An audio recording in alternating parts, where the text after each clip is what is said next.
Welcome to this night Business Support and Digital Overview and Scrutiny Committee meeting. Apologies for absence. I know Councillor Prenton is running slightly late. He'll be here in 10 minutes. Councillor Kemp.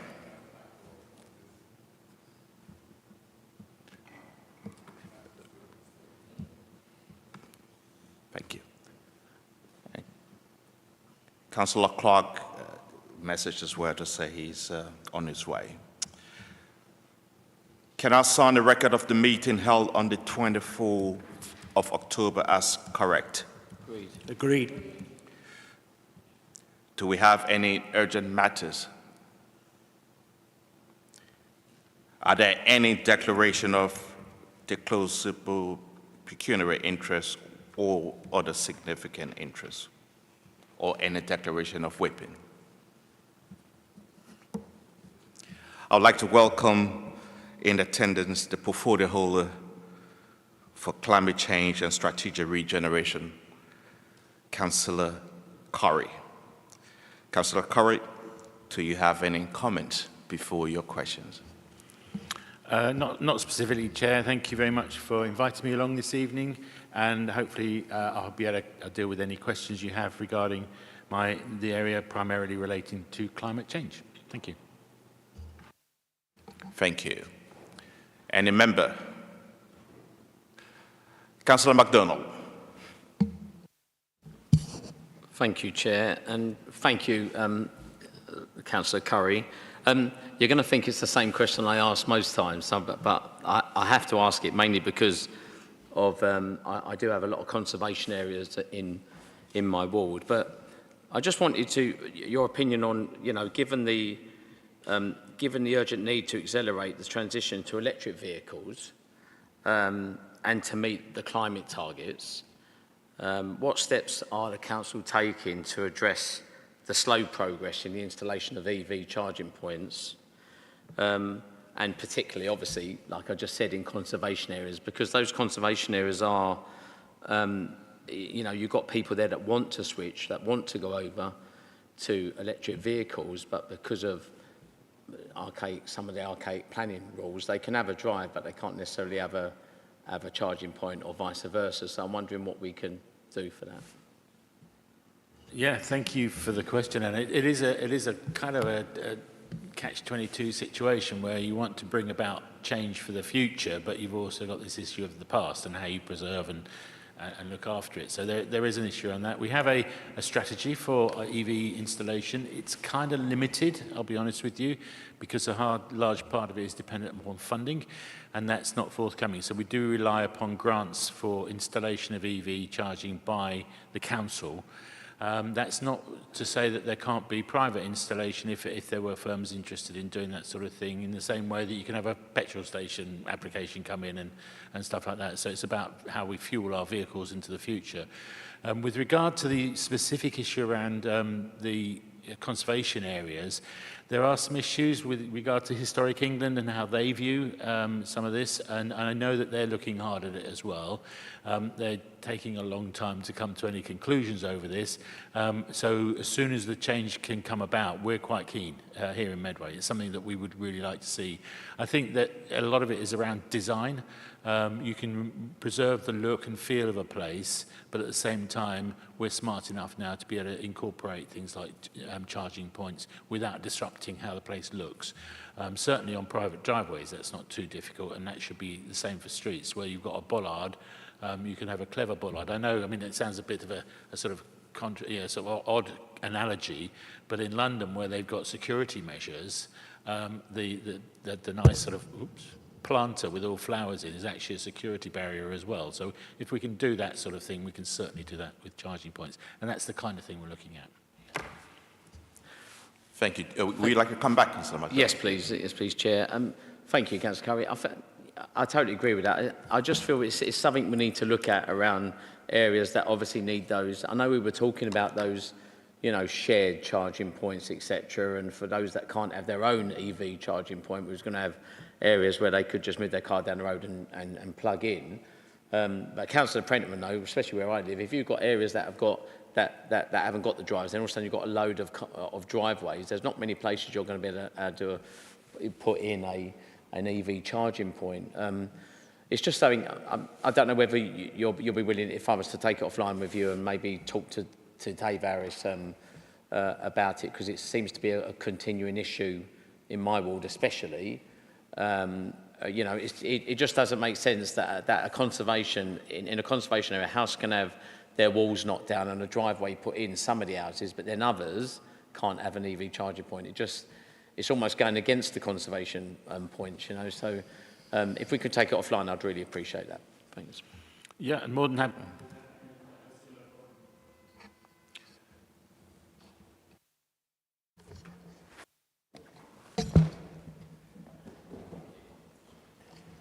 Oh, he's got colours. Thank you. There we go. Yeah, I think, you know, you look at somewhere like my ward in Luton, where there's terraces everywhere, very tight terrace streets. How you put charging into that, it's a street-by-street solution, and I think we're probably dealing with something there, so I'm more than happy to deal with that with you. Thank you. Thank you. Councillor Prentice. Thank you, Chair. Sorry, Simon, if it's cutting across some of Councillor MacDonald's questions, because I missed the first part of his question. With the conservation area policy, it precludes, if you've got single pane sash windows, changing them into more energy efficient windows. It precludes people having solar panels put on their roofs, the policy actually goes against our climate goal.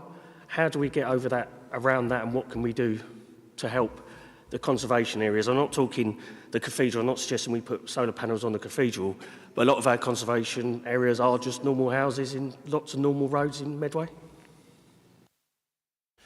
Yeah, it's a key question, Rochester particularly, but Medway as a whole is full of incredibly important historic sites, and what we don't want to do is to go bundling in and do stuff that actually destroys that character and that feel of them by introducing stuff that doesn't fit or doesn't work properly and that kind of thing. So doing it in the right way is important. And there is, again, going back to what I was just saying to the previous question, it's in relation to the almost street-by-street approach, if you like, or building-by-building approach. I mean, some really good examples, for example, how we do it without disrupting the building. We're working on Gun Wharf at the moment, and as people know, there are solar panels on the roof. We're having to replace the roof now, and the plan is to look at the whole picture of that building in terms of how we retrofit and improve it for the future in terms of its energy use. So we could be looking at triple glazed windows on there and stuff like that. It's just a matter of speaking with the people who are designing and and building, you know, the architects behind it, but also with Historic England as well, and seeing what they would accept. So that's a conversation around a particular building. Having said that, there is an issue around those people who are very keen but don't know where to go, and providing support and advice on how to do that as well. I had a meeting with King's School just a couple of weeks ago. I went to do a talk there, and they're very keen to do as much as they can with the old buildings they've got. But again, it's going to be having to look very carefully at what can be done. If you're going to put a solar panel on a roof, if it's not visible and you're not disrupting with the cabling and the various stuff that goes with it, the infrastructure of the building in any way, it can be achieved. But it's an architect's sort of challenge, if you like, in that respect, for certainly things like that. So it's not going to be easy, but it can be done. That's what I'm saying. Thank you. Would you like to come back, Councillor Prentice? I've not necessarily come back on that, Chair, but if I can ask another question, if that's okay. Quite a few years ago, Simon, obviously part of the climate change is trees do help. We had a programme quite a few years ago, myself and Councillor Brown put the whips in.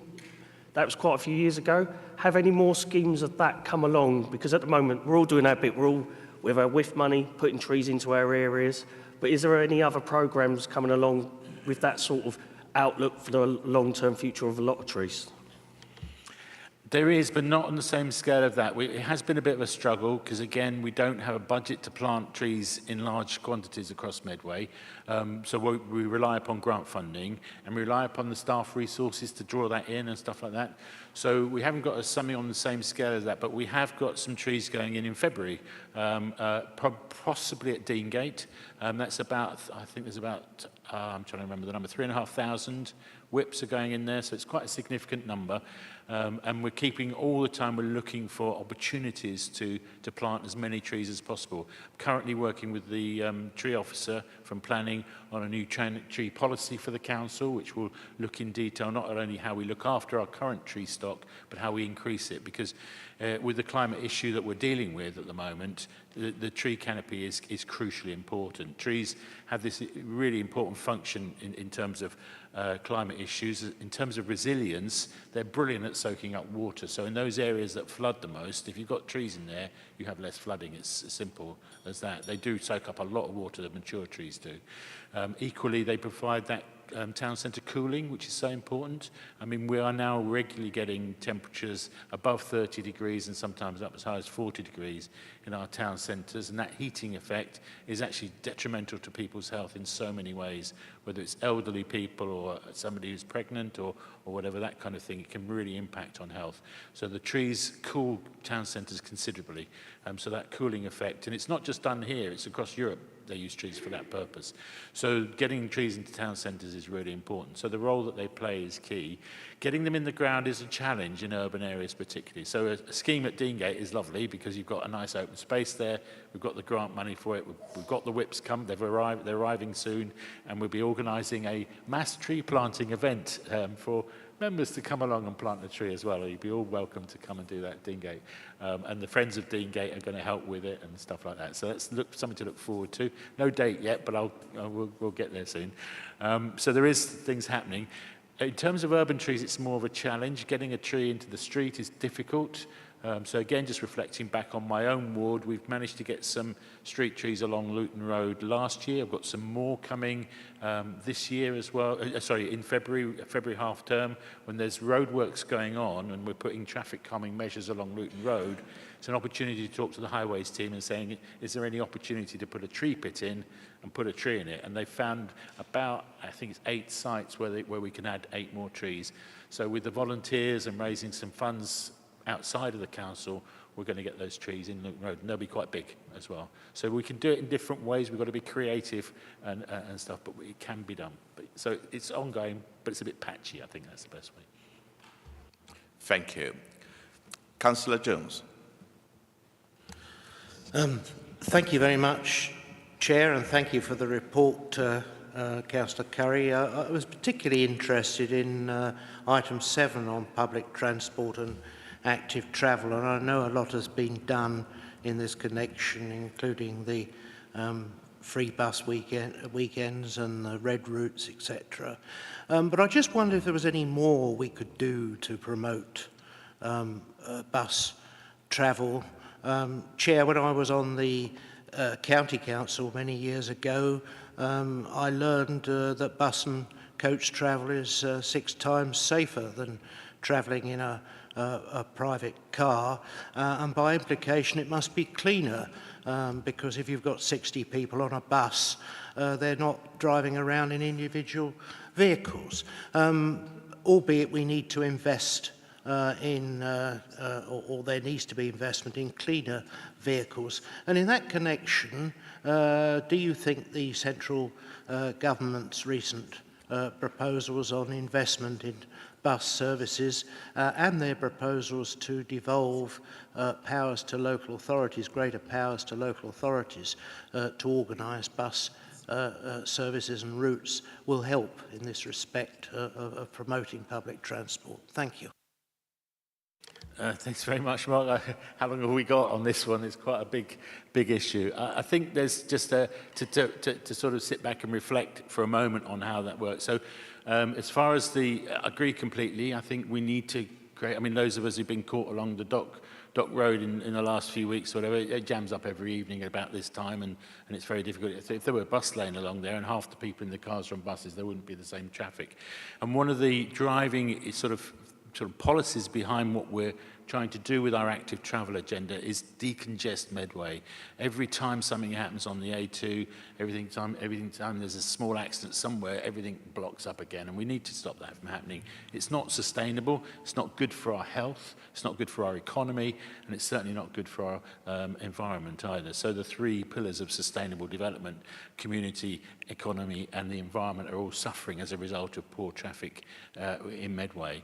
And in order to do that, we need to decongest, and in order to do that, we need to invest in our bus services. So that's the kind of driving thinking behind it, and it goes into our climate agenda in a big way as well, obviously. So there is that drive to do that. So in terms of what we're doing, we've been talking, we've got our sort of active travel group set up, which is cross-party, and it involves the bus companies and other partners as well. We've had we've had 2 bus workshops this year with the bus companies, Arriva being the one that provides most of the services in Medway. They've already brought in some new buses to Medway, which are much more environmentally friendly, and that's great news. So they're obviously seeing here as a place to invest as a business, which is good to see. And I've had a number of meetings with them, and they're very keen. As far as the franchising issue is concerned, we're not really sure what that looks like at the moment. The government's made its announcement on it. I think there's a statutory instrument, I think it's called at the moment, but it's going to turn into a bus bill for next year, going through Parliament. We've expressed an interest in saying that we would be, we would like to look at what franchising means for Medway. And I've spoken to a lot of colleagues, and we've been having conversations at different levels about that. And so we'll wait to see what the detail is, whether it's a partnership with the bus companies or how the franchising might work. But for those who are not clear, franchising gives the local authority control over routes, ticketing, pricing, and all the other issues around this delivery of the service. And then the bus companies kind of bid for the work in the area, so we become the franchiser. So that's how it kind of works, but we don't yet know what the model will look like for Medway, so it's something that's in hand, but we're very interested.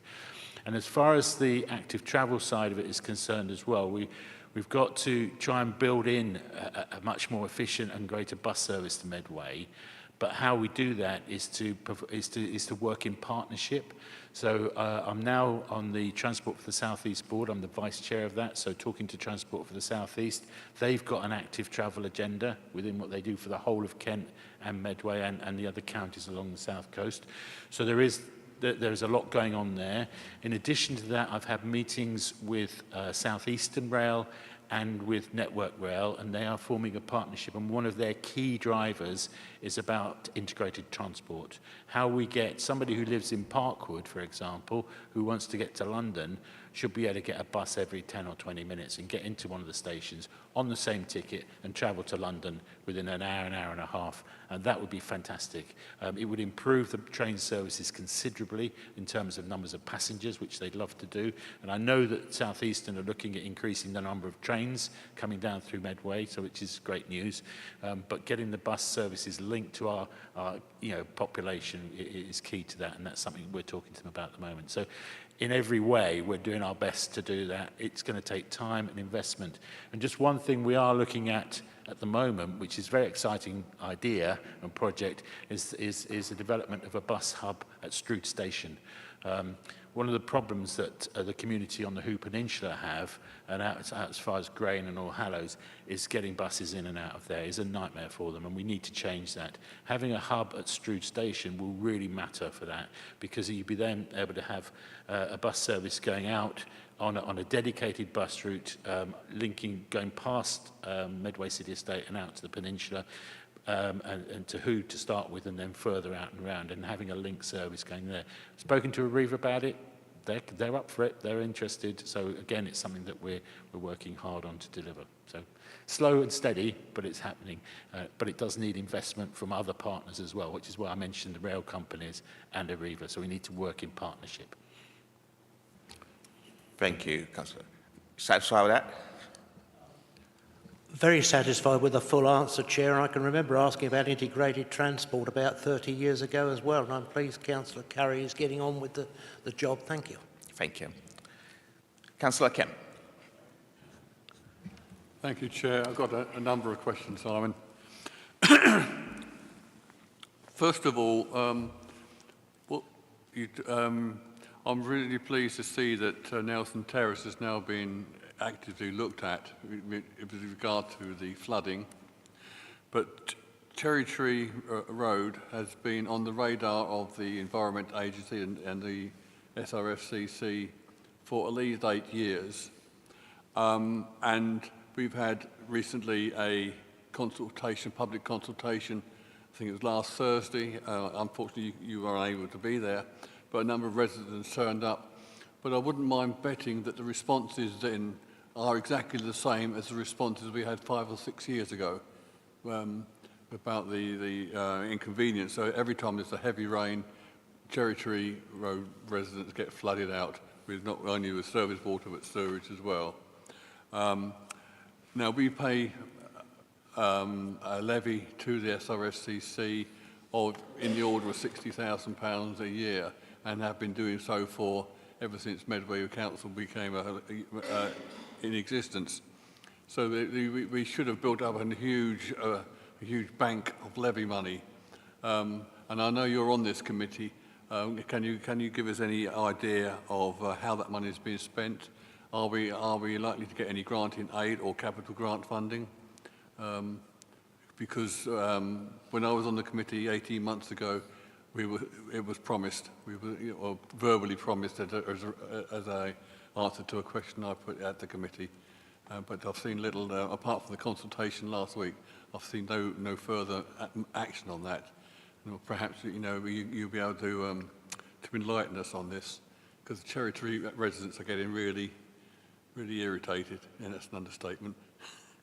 The second question, on air quality in Rainham, can you give us any idea what the benchmark is by which the Red Routes scheme can be compared with, and to ascertain whether or not it's a success or not? Because we hear what you say when it's not a cash cow, but the local residents seem to be at variance with that view. So perhaps you could give us some forward thinking on that. Thirdly, one of the main things in my inbox is the fact that the waste bins in Rainham South West are not being emptied regularly. Some are and some aren't. And reporting it doesn't seem to make much difference. I know they're meant to be emptied on a Friday, but when you come to a Monday and they're still chock-a-block full, you ring through or you scan it, and you ask them to come out and do it straight away, because if it's already full, all that happens is people just either deposit it in somebody's garden, or they just leave it underneath the bin, which is not something we should encourage. Fourth question. There was a consultation on cycle routes and other changes to Mason Road in Rainham. Can you give us, are you in a position to give us the result of that consultations and whether this scheme is going to go ahead? Because a lot of people are contacting me and saying, what's happening about this? And all I can say is, well, I don't know, but I know somebody who does, i.e. you.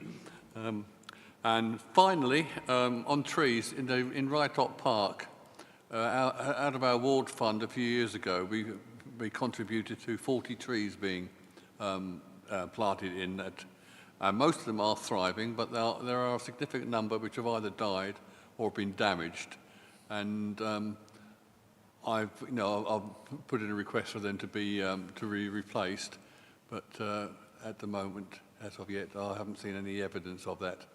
So, and as I say in the films, that's all, folks. Thanks very much. I'll do my best, and if I miss anything, don't hesitate to come back at me. Your first question was in relation to flooding, and you're right, this is a major problem. In fact, the latest figures from the Environment Agency are showing a significant increase in the number of properties at risk, not just here in Medway, but across the whole country, effectively. I do go along to the Southern Regional Flood and Coastal Committee. They have significant grants, and we have a grant application underway at the moment through our flood officer. So fingers crossed, we will see how that progresses. And some of that money is going to be used for purchase of barriers. So if there's a storm and with the predictive service that we have now around storms, we can know when they're coming a day or two before they arrive.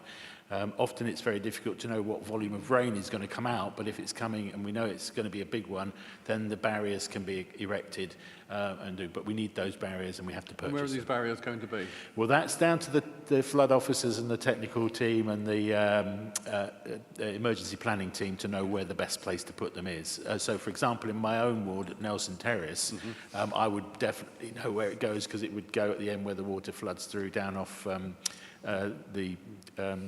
coming to stand off the Capstan Valley, basically. So I can feel I know where to put it, and I'm sure in your case you know the same with regard to Cherry Tree Road. It is that, but they will know the technical detail. I can understand Nelson Terrace getting priority because it's protecting more houses, but still, the effect is the same. And similarly, I mean, parts of Parkwood flood in a similar way, and there's one or two other areas in Gillingham, I know, which have got there's significantly higher risks in certain places, and that work is now underway through the officers. I can't give you a timescale, I'm afraid, at the moment. But I can work on that, and I can certainly come back if you like, Chair, on that one with some more detail. As a ward councillor, can you keep me in the loop on that, Simon, please? Certainly. Yeah. Thank you. Okay. And then dog waste. Going on to air quality, is that air quality, yes, that's right. Air quality. In terms of Rainham and the red routes, obviously this has been a contentious issue. There's been disagreement as to whether they should have been there in the first place, and I appreciate all the arguments for and against it. I think one of the things to note particularly is that red routes are not designed, and never were designed, to deal with air pollution. They were an a way of stopping congestion.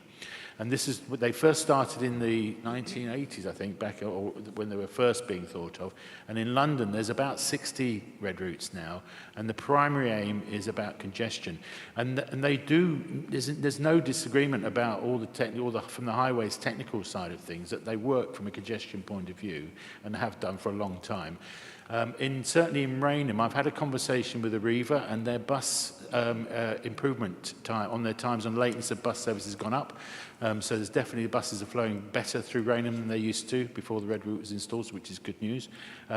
As we go forward in terms of other measurements and stuff like that, they will come through with time. So I can't give you specific details on the air quality improvements in Rainham until I get some more data. I'm happy to come back. But I'm pretty sure that the residents of Rainham were told that one of the main things for having the red route was to improve the air quality. Well, okay, I'm pretty convinced. I'll take you at your word, but that's not the primary. The primary aim of red routes is about congestion. I mean, if you looked at what Rainham Road is, I mean, it still gets really bad anyway in the middle of Rainham. I've been along it enough times myself. But the red routes are certainly helping from the bus company's point of view. It's making a difference. So, but again, I mean, I can come back to you with data on the air quality, but I'll have to gather that from the monitoring that's being done. Sorry, I'm scribbling a note. Thank you. Is that enough on that one? Yeah, on that one, fine, yeah. Can I just mention the one thing you mentioned about cash, being a cash cow? That's certainly not the case. No, I know that. Yeah. You know that. Yeah. But the residents of Rainham don't know that. It would be lovely if we didn't make any money from it at all, and it's working as a policy. So it's I just thought I'd mention that. Yeah. Councillor Kemp, through the chair, please. I apologise. Sorry. Yeah, thank you. And then in relation to the waste bins, obviously that's a frontline services issue. That's something I'll have to come back to you about the detail of that. Yeah. They should be emptied on a regular basis. If it's not happening, it's something to report to the frontline services team, and I'll take that one back and come back to you on that one. And then you've got the issue about cycle routes. Cycle route at Maidstone Road, there was a consultation about that. Yes. Sorry, Chair. So that's in relation to what we call our local cycling walking infrastructure plan, the LC WIP, as it's called. That's coming to Cabinet next month, I think. Is it?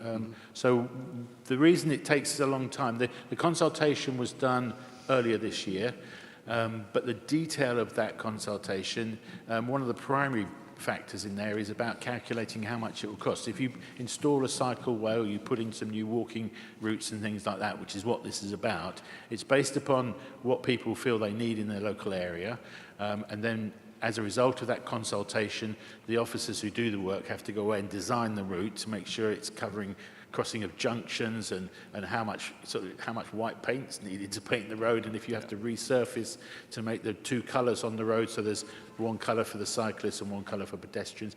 All that costs a lot of money, and that has to be costed up as part of the development of the scheme. At the end of the day, when it's delivered, once the plan is approved, goes through the process for approval, then of course you have to then look at your implementation plan, and that's dependent on funds. So when a route like that would be installed, I can't say at the moment, because it'll go through the process, it'll be in the programme of works for highways to do, but the delivery of it will really depend upon what highways works are prioritised in different parts of Medway. So when it goes through the Cabinet next month, I believe it's coming. It's on the is. agenda for next month. They're going to decide whether it goes ahead or not, or does it come back to? They'll decide to go ahead or not. Yeah. Okay. So, yeah. And then your final question was about your trees that had died. I think I mentioned I don't know if I mentioned it in tree planting schemes, obviously the aftercare is key. If you have no aftercare and you plant a load of trees, I think the average figure for the national is around about 80% will die if they're not looked after. So in your case, you've lost a few, a lot better than that. But you've done a lot better than that, obviously. 40 trees in the ground, it sounds like it's been a successful project overall. Replacement of dead trees, again, that should be an issue in respect of frontline services. So I'll have to pick that one up again and come back and let you know about that. So you can keep me in the loop on that. That would be kind. Okay. Thank you. Thank you. Okay, thank you very much. Thank you. Are you satisfied, Councillor Kemp? Just about. Yeah, thank you. Councillor Brown. Thank you, Chair. I've got several questions, more than I had actually. But I'll start with the last one.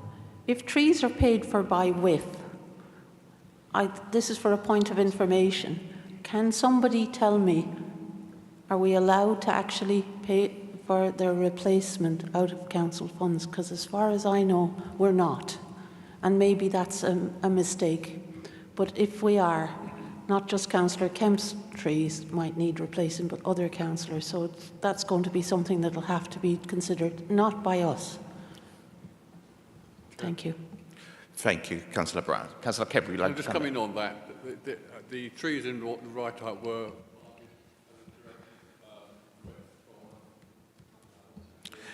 The microphone, Councillor Kemp. Yeah, the trees that were placed in Rytop Park was as a result of a request from Calinda Legal, who was something to do with green spaces at the time. Sorry, she worked for Norse and she was a director in Norse. I leave the funding question to those who can answer it, but it's not an issue for us to decide on that. I just like some clarity on it, and a briefing note will be fine on that. So we can get that one out of the way. We're here to talk a little bit about climate change, and thank you for your answers so far, Councillor Curry. And I'm glad that the projects around conservation areas are going ahead.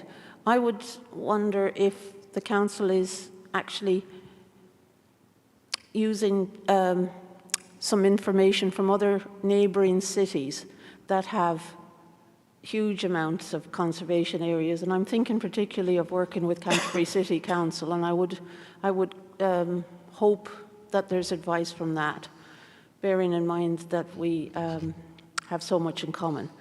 So that's one thing. And the other thing I would ask is on the bus, particularly out on the peninsula and basically the loop, which is the equivalent of the Thanet loop, although a bit smaller.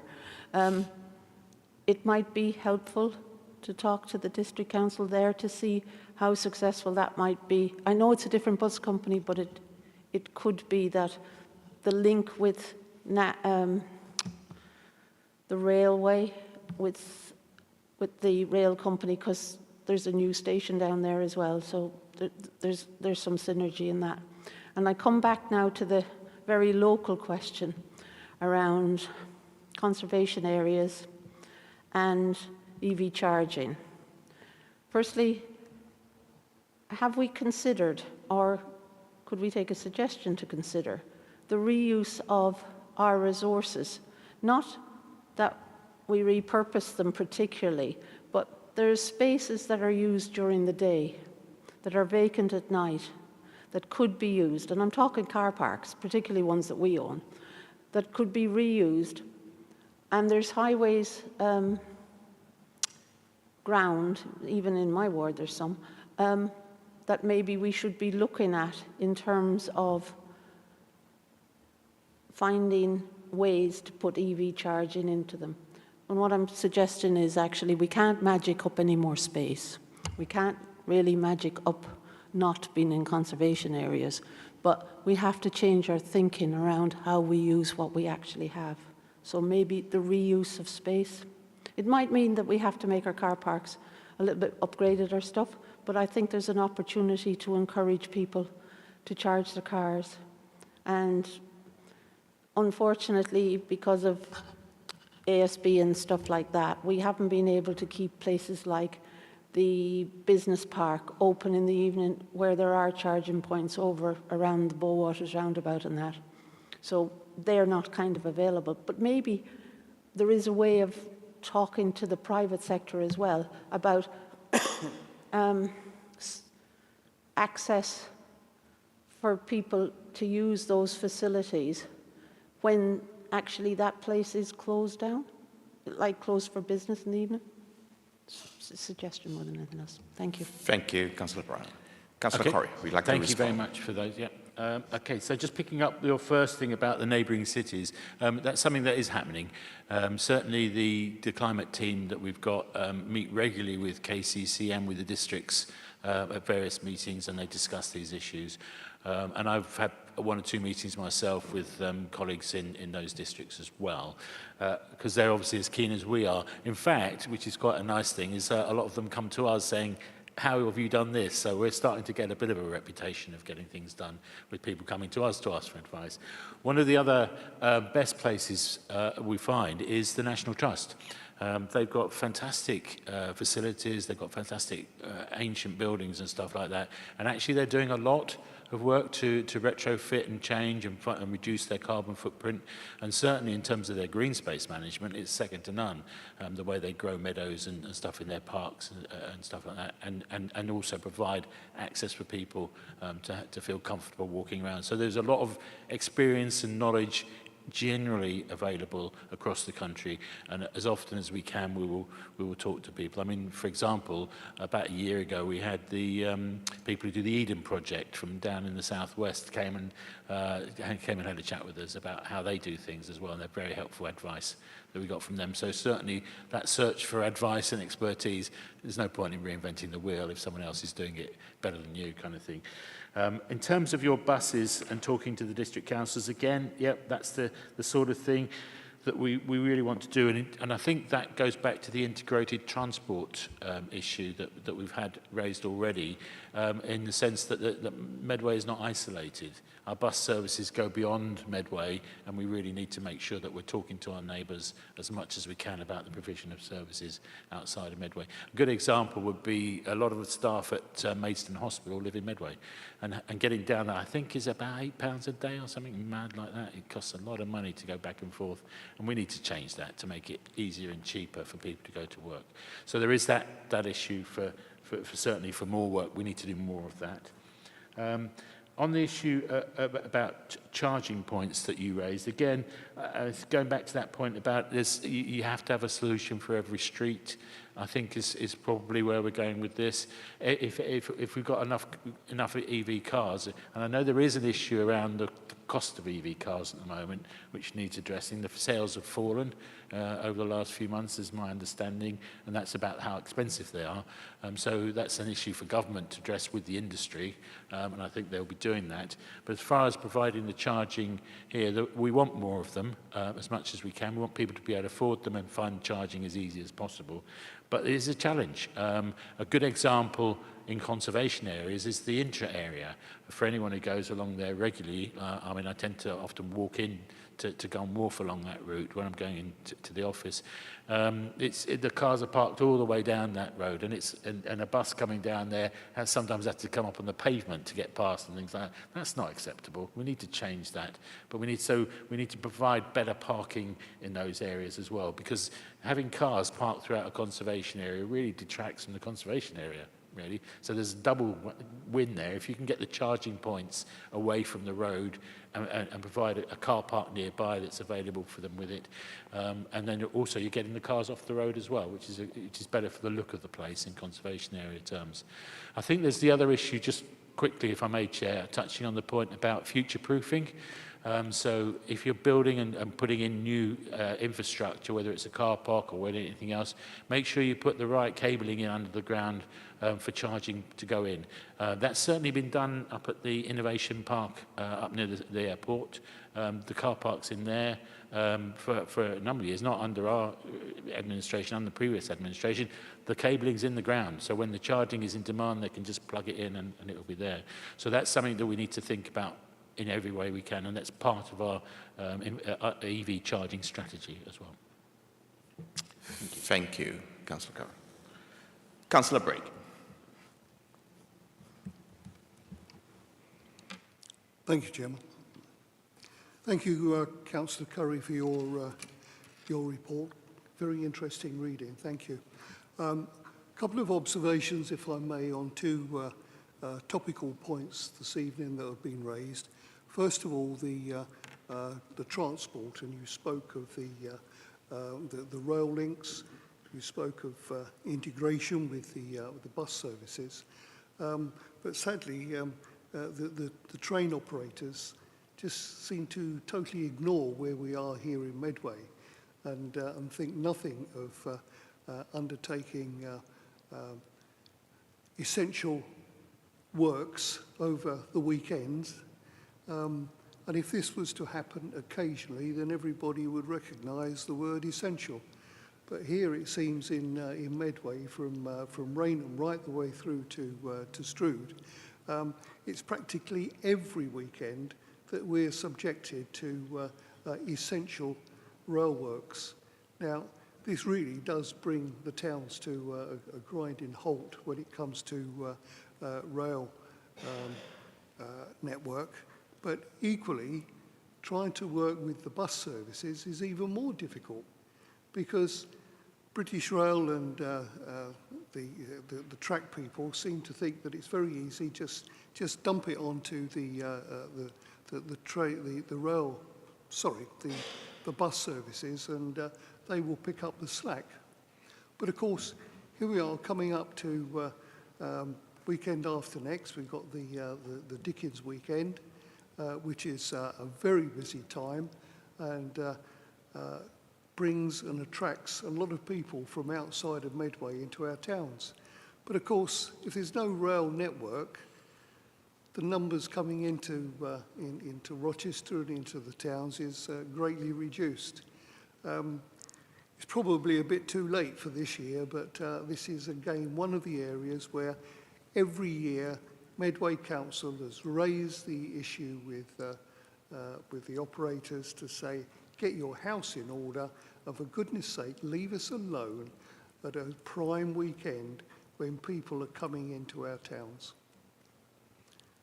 So it's more of an observation than if you wish to answer or come back with any comments, fine. That was number one.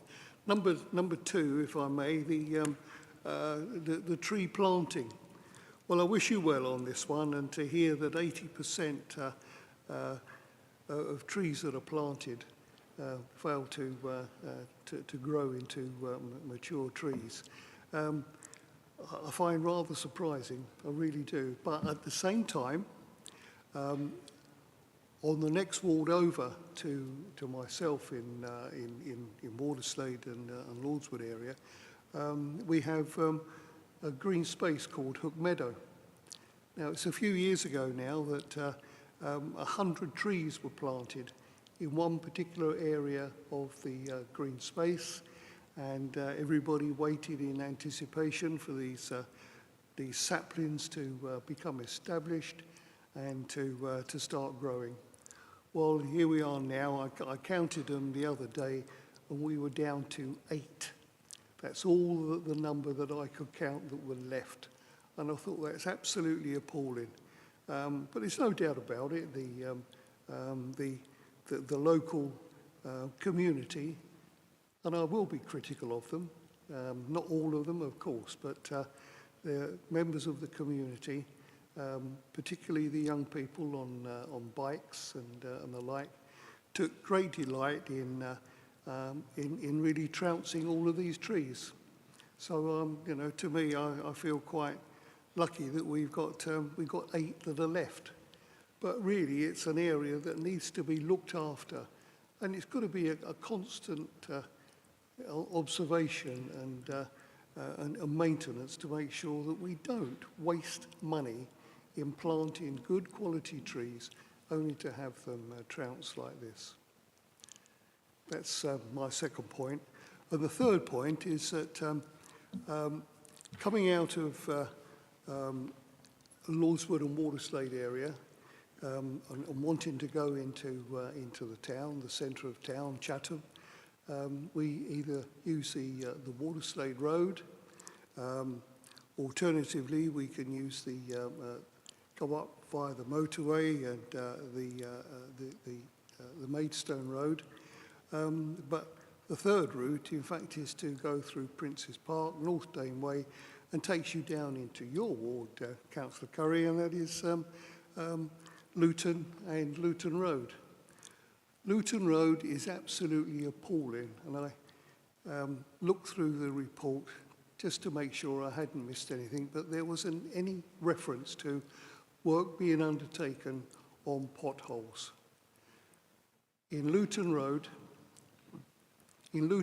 we have potholes being replaced by further potholes. It is absolutely appalling. And certainly from residents in Lordswood and Waterslade, certainly over the last 3 months, the number of complaints that we've had as ward councillors about the state of Luton Road. Councillor Brake, sorry to interrupt. We will need to keep this to the climate change agenda and not regen. Well, no, I understand that, Chairman, but I think this is an area where I'm raising this issue because really I think it would be interesting to know where we are with regard to repairs and maintenance of our roads, particularly the potholes. How much money has been spent, and is there a programme somewhere that we can easily access to tell us where we're going to go next? Thank you, Councillor Curry. Thank you, Chairman. Thank you, Councillor Brake. Councillor Corrie. Thank you, Chair. Thank you, Councillor Brake. I'll do my best to cover the points. You mentioned that the first couple of points were about just observations. As far as train operators and their works, I mean, I think there's probably a colleague over here who knows a lot more about it than I do, so maybe have a word with them about it afterwards. But I'm certainly not in control of anything to do with the rail network. I don't have a say in that. What I would say in terms of bus services, we're providing free bus services in the lead up to Christmas to encourage more people to shop and spend their Christmas money in our town centres. So that's been advertised on the council website. And as far as the tree planting is concerned, obviously it is an issue. The tree planting, I mentioned the figure of 80%, which you rightly raised, is about the number of trees that don't survive if you don't care for them. If you care for them, you can get a much better percentage of survival rate. So it's really about that aftercare is key. And it has to take place over 2 or 3 years after the tree's been planted to get it right. If you think about an oak tree, it sheds thousands of acorns every year, and most of them never grow. They either get eaten by squirrels or whatever, or they just don't survive.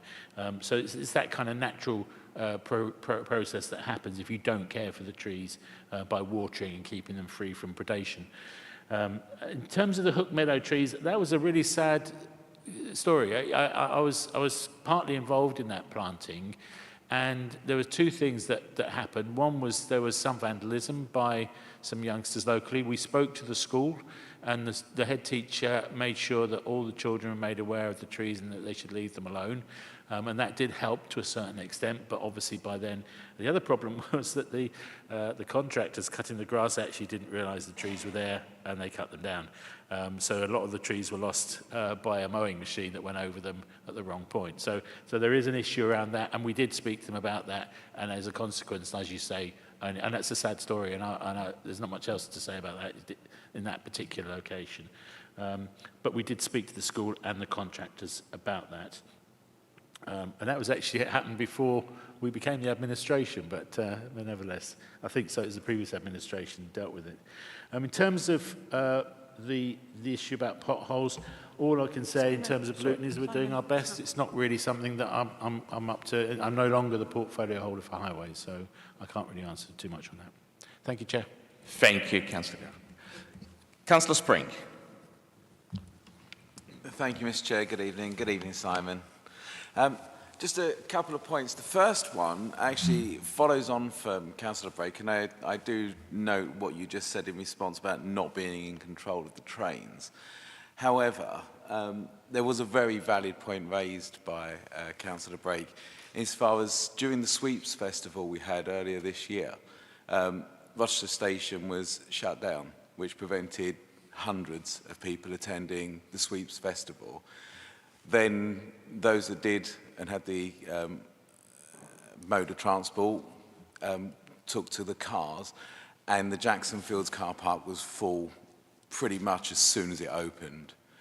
So if possible, could there be dialogue with the train companies to ask them to at least try to desist from doing any planned works on their major festivals such as that? Because it's particularly down Rochester High Street, there are lots of local independent business people, and therefore they lose hundreds, if not thousands of pounds worth of income on that part. My second point is for Rainham North, and that's relation to the Cossington Park skate park. This is a scene of huge amounts of litter, constantly.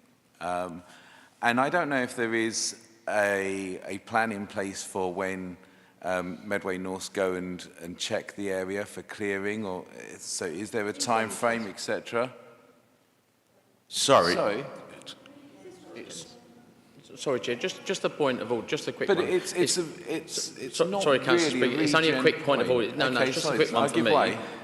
No offence. Sorry, what's your point of order? I'm just about to do it. That's what I'm doing, Chair. It's just that it is climate tonight we're talking about. It's climate issues. I'm sure all of us, I know Councillor Curry will always try and answer anyway, but we are talking about climate. Otherwise, we could have come with questions about everything else this evening as well. So, okay, Chair, can we try and keep it to climate and not go over to the other areas, please? Because otherwise that's stopping other members that we've come here with one direction tonight. And Thank you, Councillor MacDonald. Sorry, Mr. Chair, I then apologise. Councillor MacDonald, I do apologise. So ignore that comment. Microphone's dying on me constantly. So I may write to you separately on that one. Okay, this is environmental. It's the small appliances. I can hand on heart say within Rainham North that's being very well received, but do we have any data so far on what the impact this is within the whole of Medway? And then, which would be thirdly, the tree planting scheme. Now in 1990 I was very instrumental with doing the Great Tree Dash with Blue Peter at the time. We planted a number of trees up and down the country as part of the Great Tree Dash, so I'm very encouraged by what's happening and following on from discussions we had yesterday evening as well. There are new trees, were new trees planted in Rainham Rec just over 18 months ago. Unfortunately, a number of them were then knocked over by way of antisocial behaviour. They were reported and Medway North come out, put protective barriers down, they were destroyed again, they were just left to die. So that I find really sad, and following on from what Councillor Brown stated, is there something then that we can do to ensure that these trees are replaced? Because they were damaged, they've died, they've not been replaced. And I find that quite sad. And then during the summer of last year, particularly in Rainham North, we had a group of people that were going out and watering, because whilst we had new plants and trees planted around Rainham North, many of them were left to shrivel up and die because they weren't getting the proper watering required. And so I'm wondering if, when we're going to be planting, particularly over in the 3,500 that we discussed yesterday evening, will there be a proper watering scheme in place? And again, I apologise for my second point. Thank you, Chair. That's all I've got. Thank you, Simon. Thank you, Councillor Spring. Councillor Corrie, would you like to respond? Thank you very much, Chair. Thank you, Councillor Spring. No problems. So as far as the, going back to the issue about the Suits Festival and Rochester Station, I mean, we can ask if you, but I mean, I can't control the rail companies if they, and I sympathise with them, because they have to do the work sometime. It's essential. That's why they call it that, and it has to get done. And they can either do it in the middle of the commuter time when everyone's trying to get to work, or they can do it at the weekend when it's slightly less busy, but it may impact upon our own festival programme. And I'm not sure how much they take that into consideration, but you know, we can always ask, I suppose. As far as the small appliances are concerned, I'm absolutely delighted by this. This is a programme of work for colleagues which was funded by a grant to install some bins in all our libraries, and it has worked incredibly well. I haven't got the exact number in my head of how many tons of small appliances, but it is quite significant. I can get you that figure if you want to. And you have it. The thing is that the grant has now run out. So we've got an issue around how we then continue the programme, because we don't want to stop it. And Norse have very kindly said they'll collect for free and take them to the HWRCs. So we've really got our quids in there with a good relationship with our contractor there. So that is going to continue. And I actually spoke with the waste officers the other day about perhaps we could think about areas to expand that service to allow more people more opportunity to recycle their small electricals. So that's good news on that one. Did you want to come back on that? I just wanted to say, when you're Sorry, doing... Chair. Sorry, Chair, if I may. When you do go back, could you pass on my personal thanks? Yeah, sure. Because I think it's a tremendous scheme. So the fact they're doing it for free as well is superb. And then moving on to the Rainham Wreck tree, slightly controversial situation regarding the Rainham Wreck trees, because they were planted without full, I'm going to try to say, full agreement with the, it is a council-owned site, and they went in and planted regardless. So without the full going through the proper process in order to get the trees in the ground. So the fact that they haven't actually ultimately survived goes back to what I was saying about the aftercare issue and stuff like that, as well as the issue about vandalism. And replacing them is a challenge from that point of view, because it's not been budgeted for or anything like that. So apologies on that one. I can't really be more open about that one. And then you mentioned about the loss of trees in respect of other parts of Rainham, particularly Rainham North. I just wanted to take the opportunity, if I may, to mention the wonderful Rainham Eco Hub and what amazing people they are, and the job they do in Rainham is quite remarkable. So I'm just a big shout out for that organisation. They are quite remarkable what they do. And certainly with regard to the watering, it's key, particularly with the summers we've been having. If you plant a whip and then the temperature reaches 30 degrees, chances are it's going to die unless it's watered pretty regularly. So with regard to the trees out at Deangate that we're planning to put in there, it's not finalised yet, but that's the likely location. The Deangate volunteers, the new friends of Deangate, are quite happy to take on that responsibility. So we've got a good relationship going there. So hopefully that comes in. But for any new trees that are being planted then throughout Medway, will there be a proper watering system in place? Because I personally would hate to see them dying unnecessarily. I get that point in time.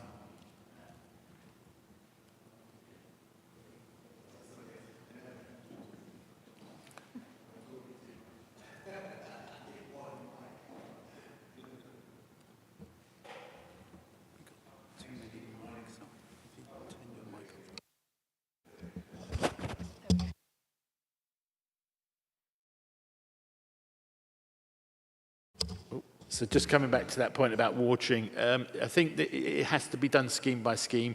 You need to put that in place. So a good example, going back to my own ward, where we've been planting trees in Luton, we've got the volunteers turning up who put the trees, help put the trees down to water them as well, and they've agreed to do that, and it's worked quite well. We've had very few losses of the trees we put in there. So it's really scheme by scheme. You need to make sure that's in place. Yeah.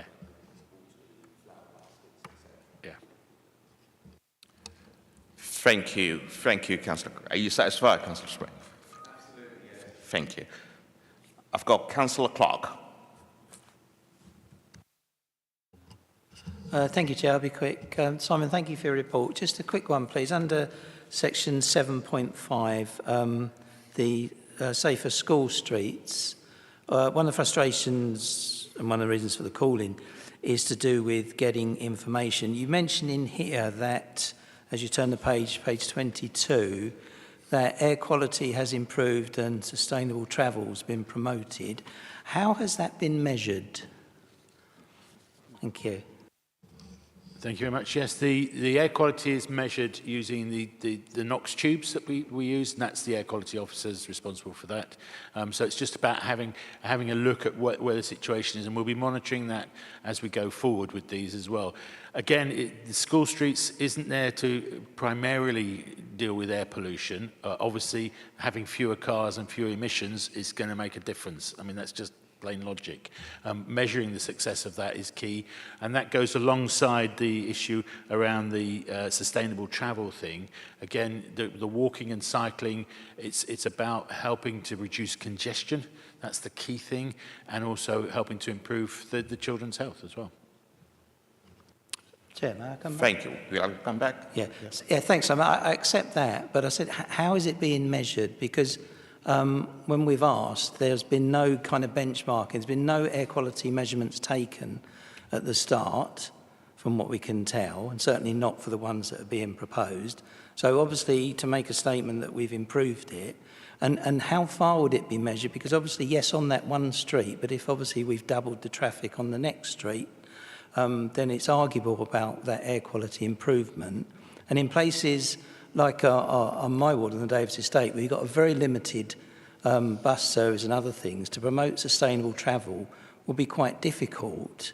So, you know, again, if we're going to make a statement that we have promoted and improved it, how have we actually measured it? Not how should it be measured, but, you know, what are the metrics? I appreciate you may not have them with you, but if they are available, it would be very helpful, because it's difficult to see, you know, how this is actually working. Thank you. Thank you, Councillor Clark. Councillor Corrie, would you like to respond? I'm happy to come back with some more detail on that once I've got hold of it from the teams involved. Okay. Thank you, Chair. Thank you. Councillor Pearce. Thank you, Chairman, and thank you to the portfolio holder, Councillor Curry, for the report. I'm very happy there's been a lot of talk about the Hoo Peninsula this evening, which is good. And firstly, I'd like to thank yourself and officers with regards to Deangate and the Friends group, which was set up. A lot of effort's gone into that.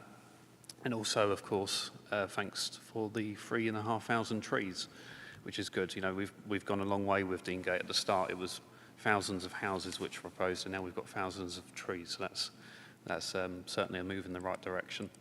And if I'm available to help, myself and colleagues will come up and plant those trees. And I hope that members of the council come along to Deangate as well and do that.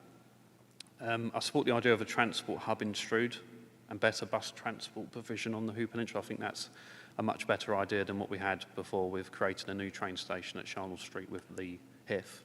I think when we've already got two nearby, one in Strood, one in Higham, we just need the better buses to take us there. So I think that's a move in the right direction, and that's supported. Bus provision is an issue on the peninsula. It was especially something which we mentioned during the election about getting bus provision, better bus provision for residents. There are significant flooding issues on the Hoo Peninsula, which I know you're aware of. When most people look at the Hoo Peninsula on the map, although it looks like a large expanse of land, it is in fact mostly marshland and floodplains. So we're particularly susceptible to rising sea level, rising sea levels and climate change. Talking of that, there is something called the Thames Estuary 2100, I think that means the year, which has been put together by the Department for Environment, Food and Rural Affairs, DEFRA, and the Environment Agency. They've got a website, a page on the government website. It says here that local councils, there isn't a river strategy in place for this area, but the local councils should have one in place by 2030. And it says that councils should work with communities to plan how their riverside would look in the future.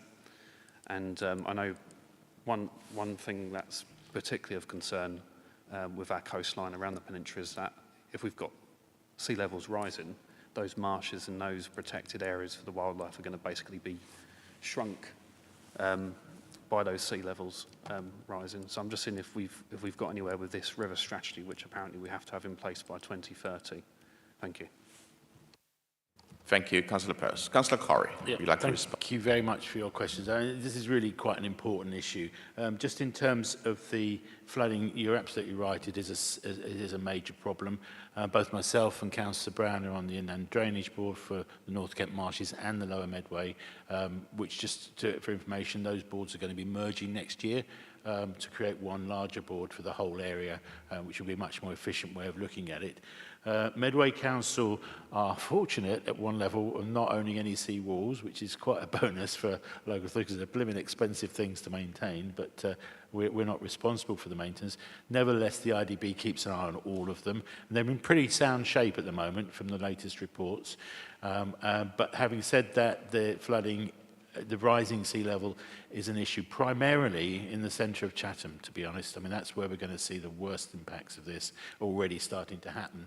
It's coming up in the Pentagon, it's coming up certainly in the Brook Theatre and other places. So we've got some issues around that, and in relation to Medway City Estate as well. So there are some serious problems in regard to sea level rise with the higher tides that we're getting, and it's just going to get worse as the ice caps melt, which they're doing quite rapidly at the moment. So there is that issue there. In terms of the river strategy, you're absolutely right. This is a crucially important document. There was work done in the previous administration on a river strategy, and it got to a certain point and was kind of paused for a number of reasons, which we don't need to dwell on at the moment. We have now picked that up and we've started the process, or sort of continuing the process. I'm hoping that we'll have, and don't quote me on this, although I am in a public meeting, but we're hoping to have some sort of draft by spring next year. The officers have started work on it already. It's really important because if you picture the number of things we're trying to do, we've got our One Medway Council plan in place now, which was approved this summer, and in there's a number of policies around sustainable development. So the three key pillars of sustainable development are a sustainable economy, sustainable community, and a sustainable environment, and all those apply to the river in different ways. And that has to sit alongside our local plan, which is also a sustainable development plan as well, which is going into the Reg 19 phase next summer. So we're trying to parallel the work on the river strategy with the local plan, because the river strategy will inform the local plan. It'll be one of the key documents that informs things. So in terms of the river economy, for example, it's transport. Is the river a good transport corridor? Well, it is, and we should be using it more, a bit like in London. So there is that issue. Is it also, from an economic point of view, well, it's got the Thames port, it's got the grain, industrial areas there, and the employment areas on grain. Kings North is right there, and all the employment around the docks, Chatham docks is there as well. So it's a key, important economic corridor. And of course, it's an environmental corridor. I mean, it's currently suffering a significant amount of pollution for various reasons, which we won't talk about tonight. But equally, it'd be fantastic, wouldn't it, if one day we could see seals pulling up on the mudflats when the tide's out, like they've got around on the Norfolk coast. They would come here if there were fish to eat. It's as simple as that. They go where the food is, and that would be fantastic if we could see that on our river. So it's an environmentally important corridor as well, linking to the heart of Kent. So there's a number of things around that, why that strategy is so important, and that's why we're putting a lot of energy into getting one out as soon as possible. Thank you, Councillor Corrie. Councillor Hamilton. Thank you. I just wanted to follow up with on Councillor Pearce's question around the river strategy. And obviously, the Medway is a tidal river. It has strong connections with the Thames estuary as well. I'm just wondering to what extent we have been liaising with neighbouring councils in developing the river strategy, given that they are looking to replace the Thames barrier in the future as well, which will have a knock-on effect. That's the first question. Second question really relates to the fact that we are experiencing more extreme weather events, not necessarily more frequent ones, but certainly more extreme ones. We have continuing to see record-breaking temperatures above 40 degrees, particularly in the southeast of England. And we do have the challenge of rising sea levels, which may or may not be connected to just the ice caps melting. It's a little bit more scientific than that. But my question around that is really, do you feel that as councillors we have enough carbon literacy to be able to meaningfully discuss what sustainable development will look like and a sustainable future for Medway will be, given that many of us here may or may not have high levels of literacy around carbon literacy and climate change? And how could we address that so that we are actually having meaningful discussions about climate change and the strategy that the Council is taking forward? The next question I've got is around, obviously, one of the more effective ways of responding to flooding and to the impact of that it has in the local area is to have tree planting and afforestation programs. Is there a way for us to accelerate tree planting across Medway to mitigate localized flooding issues in particular areas and to protect our green spaces more effectively? And then finally, going back to the fact, we talked a lot about congestion tonight. We talked about the fact that we have a car culture that we need to tackle. We know that transport, and particularly car transport, is the biggest emitter of greenhouse gases. We've also talked about air quality and air pollution. And we should be really focusing as a council on that across the entire area, not just in particular localized areas, but we should be tackling air quality across the entire part of Medway. So my questions are relating to sustainable transport and tackling what it will be an immense challenge, which is behaviour across Medway, our residents in particular. And, sorry, one moment. We've had a number of comments about red routes, we've had a number of comments about school streets, but we have to start somewhere in tackling our car culture. And whilst that may not be particularly pleasant for us, it needs to be done if we are to have a sustainable future for our children and for their children. And that is uncomfortable for our residents, it's uncomfortable for us who represent and speak on their behalf here at Council. But we have to take that message out, and we have to be resilient when we are faced with some people who don't want to change the way that they commute around the place. So in terms of that, my question is around the baseline, so things like active travel. What are we looking for? Have we got clear baselines around what the current state of play is in terms of car usage, in terms of how children in particular travel to and from school? And what sort of KPIs are we looking to set in terms of starting to tackle the behaviour change that's required so that we have more children actively travelling to and from school? That we have, obviously it will have to be done in tandem with a more integrated transport policy in terms of that bigger shift in terms of how people get to work, in terms of how people get to retail places, in terms of how they get to their health service and so on. But in terms of children who will be adults fairly soon, what sort of baselines do we have and what projections are we looking at in terms of shifting the mode of transport that they use to go to and from school? It was a very long way of asking that question, but I just wanted to make the point. Thank you. Thank you, Councillor Hamilton. Councillor Corrie, would you like to respond? Yep, thank you, Chair, and thank you for your question, Councillor Hamilton. questions. I think obviously there's a lot in there, particularly around the transport issue. I'll get to that in a moment. You asked about the river strategy and liaising with other councils. That's certainly the case. Obviously, we can't work in isolation with the River Medway. It flows through a lot of Kent and stuff like that. So that's certainly happening.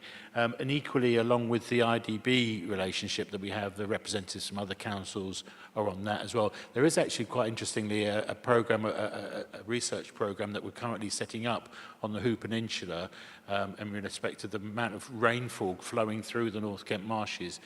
People might be aware that the amount of rain patterns have changed. So the volume of rain in the winter, which we see a lot of, has gone up dramatically. And the volume of rain in the summer has is gone almost completely over many summers. We don't get it. That impacts on our agricultural production significantly, and it's a problem. So the project that the IDBs are looking at is about how we could address that, and storage of water in the winter is the obvious case, and equally tree planting is the other thing. If you want to stop that flood of water through the marshes and gone before you can capture it, you plant a lot of trees and it holds it back. So it's a very efficient way of controlling water flow using trees. So your tree question there comes into play, if you like, in terms of it's resilience against climate change. And in that respect, the Climate Change Action Plan refresh, which is about to be published in the spring next year. This is the third iteration of that plan, which is quite exciting because it's moving on as times change and we update it. The next update of the plan has a whole section on resilience and how we deal with it in terms of heat, rain and flooding issues and stuff like that. So that is in the plans and programme. I would say about the climate change issue, and I think that goes into part of what you're saying, is that we can't do it alone. We have to do it in partnership. Medway Council can be the enabler, but we can't solve all the climate issues in Medway. We need to do that with partners. So what we've done is we've set up our working groups, which you might be familiar with now. We've got two of those. One is the members working group, which actually met yesterday, and that involves a number of members from both sides. It's cross-party, and the parishes are on that committee, and we're looking at projects ward by ward that we can implement. So a number of us have now started on that journey of doing our ward improvement plans for climate. And if we could have 59 plans from all of you, that would be fantastic, because that would really have a major impact on Medway's climate. So please think about the use of your WIF. Talk to, I mean, a lot of talk to the climate team, talk to me if you want to. I'm happy about that. A lot of the plans isn't about us doing things particularly, but us enabling our communities to do it. So I'll just give you one example in my own ward. Christchurch in Luton decided to be an eco-church, and over the last few years we planted a little orchard for them. Well, they've planted an orchard with our help. They've got a meadow there, and they've just secured the funding for solar panels to go on the church roof. It's not a conservation building, so that's good, but they're getting solar panels on their church roof. And all myself and my ward colleague have done is help them find the money through grants and stuff like that. So you can easily be an enabler, and I think that's key to one of the roles as councillors as we go forward to tackle the climate issue. So the other working group that I mentioned is the community one. And this goes back to about this carbon knowledge and about the carbon literacy that you referred to. The community working group involves the army, the hospital, our colleges, Mid-Kent College and the universities, and a number of the eco-hubs are there, a number of other community groups are represented, MVA is there. These are people who've got an outreach into our community of tens of thousands, if you like. So if we can work with those communities, those key community organisations, to show them what can be achieved and what needs to be achieved, they can communicate that into our community, and that's what's happening. That group's been running for over a year now, and it's starting to really make a difference. And they're looking at energy in people's homes. That's one of they set up a little working group to look at how people can find energy savings in their homes, and that not only helps with their bills, but it helps save the planet as well. So there's that kind of work going on as I speak, and that's down to our climate team officers who've done all the work, not me. They do the work, I just sit and watch, you know. But so they're doing a fantastic job there, and thanks to those members here who are on that group, on those groups as well, really helpful.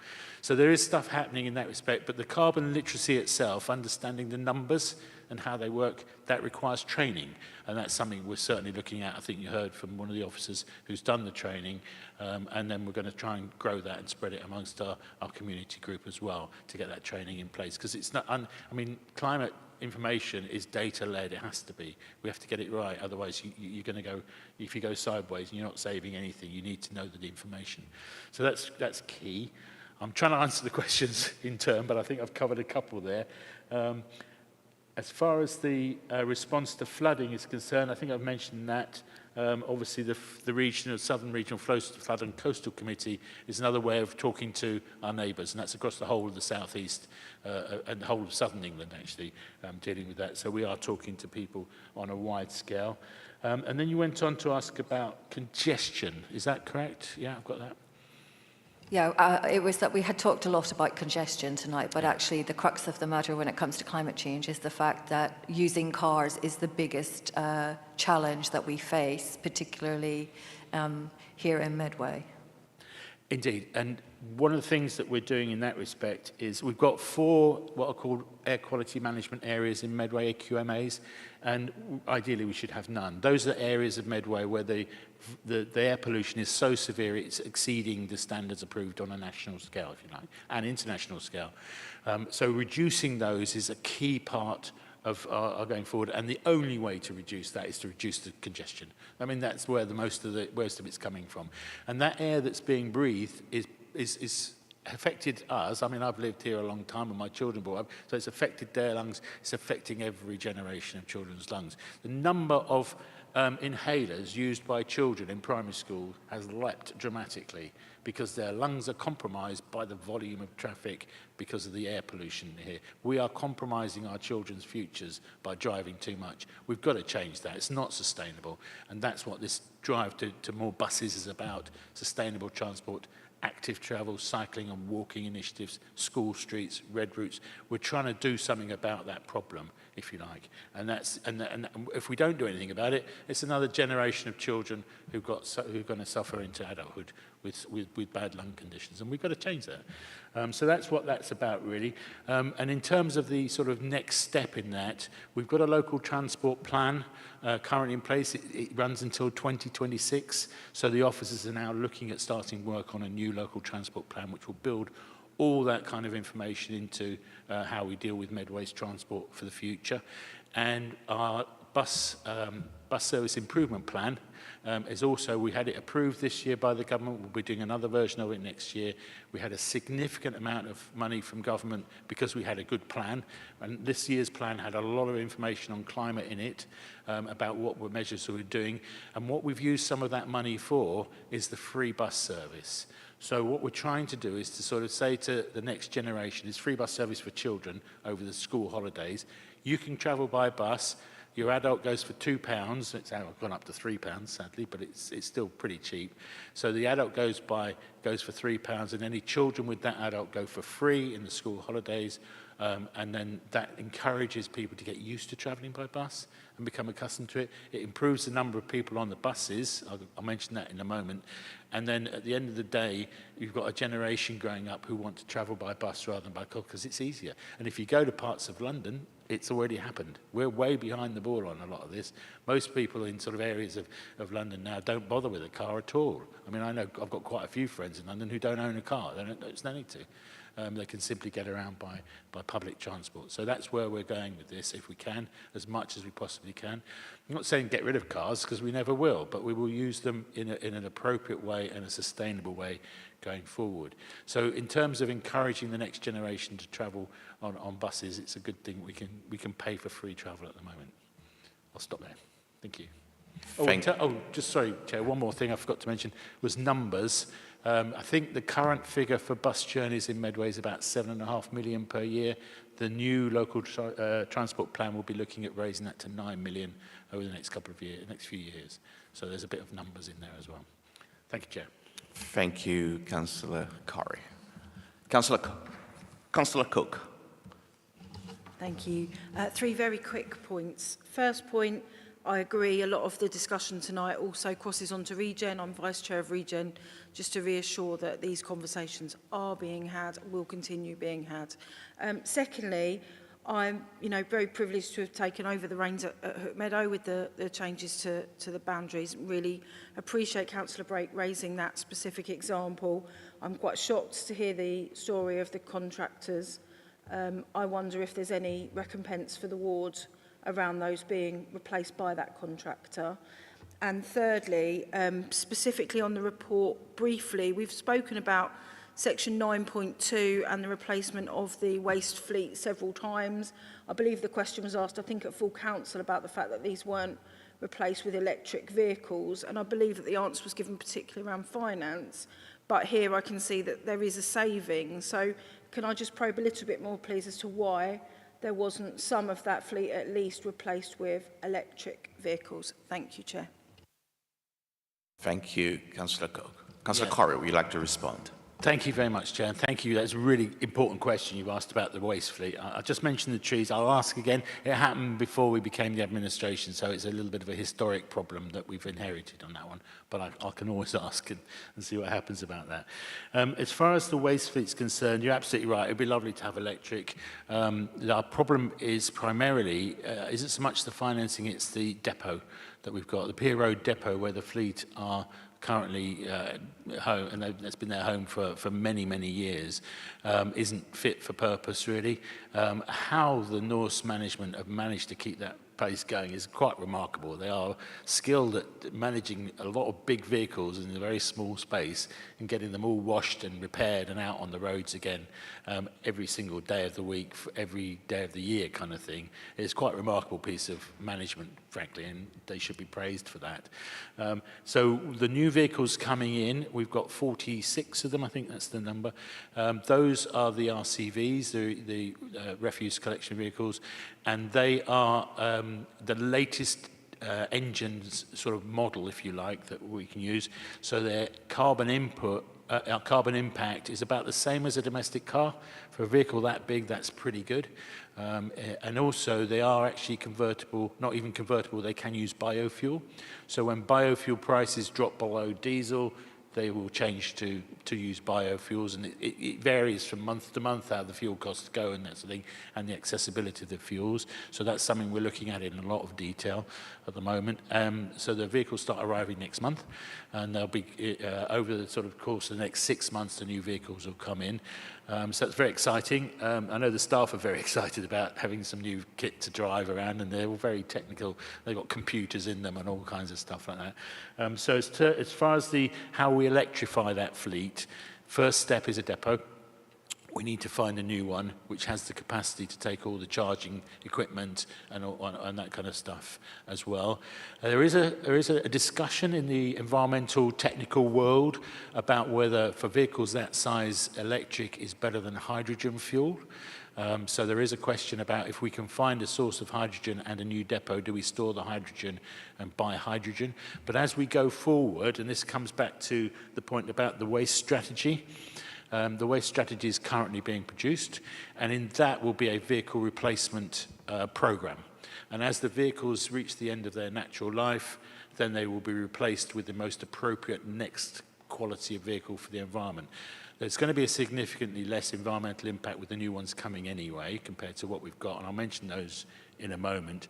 But as the vehicles then go through their natural life, which is about 10 to 13 years, so it's, the wear and tear on these is massive, and they do break down and they wear out quite quickly over, and 10 years isn't long for a vehicle, but these, because of the usage they get. So as we replace them, in the strategy, it'll be replacing with electric or with hydrogen, whichever fuel we can provide as the years go by. So that is part of our strategy going forward. Just in terms of the savings, I should mention that the replacement fleet should have happened about 3 or 4 years ago, to be honest, and it's costing us about 400 grand a year in repairs. £30,000 a month is a figure I've been told, just to keep these vehicles on the road. And so replacing them is going to make a massive saving in terms of just the repair bills and the hire. Every time they break down, we've got to hire a vehicle from somewhere else, bring it in. That costs us a huge amount. So that cost will be written off the budget for next year, which is fantastic. So there will be some cost savings. Thank you, Chair. Thank you, Councillor Corrie. Councillor MacDonald, did you want to come back? It was only a quick one, following on from Councillor Kemp, really, just to reassure him. There is Councillor Breaks on it with me. There is an air quality task group and active travel task group going on at this moment in time. And obviously, through Councillor Brake, we can make sure we bring up a couple of those issues you've brought up around Rainham. So, but we are looking, aren't we, Councillor Brake, at all of the air quality measures and what recommendations could be put to Cabinet. So there is a real active discussion, Chair, on air quality, including even having it in report papers as something that comes up regularly, so officers in all departments remember what air quality and how important it is for each area of work. Thank you, Councillor MacDonald. I've got Councillor Spring and then Councillor Brake. Councillor Spring. Thank you, Chair. And again, thanks, Simon. I'm curious, do we know how many officers, members of staff, Medway Council actually car share? See, that would be an interesting starting point as well to consider. Councillor Corrie. Thank you very much, Chair. Yeah, that's a really good question. I don't know the answer to that. However, I would say that I mentioned about the Gun Wharf refit that's taking place. Within the context of that, we're looking at how we can encourage, I mean, one of the part of the refit is also to make the building a much more nice place to work. I think one of the staff mentioned it the other day. This is a forever home for our staff in many ways, this new Gun Wharf that we're going to get out of this. We've got to make it as nice as possible for the staff who work there, and amazing work that goes on day after day. And it's a forever home for a lot of our forever services. We will always have to collect the waste. We will always have to provide transport. We'll always have all these things we'll be doing, you know, when we're all sort of gone or whatever, it'll still be carrying on. And that's the sort of thing.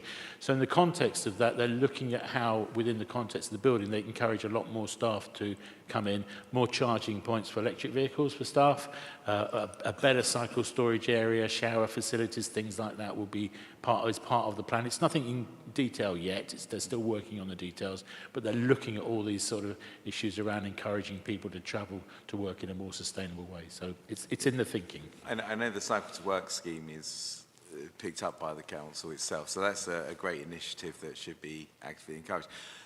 I then want to go on to the point that you made with regards to the free travel on the buses during the summer for the children, and that happened last year.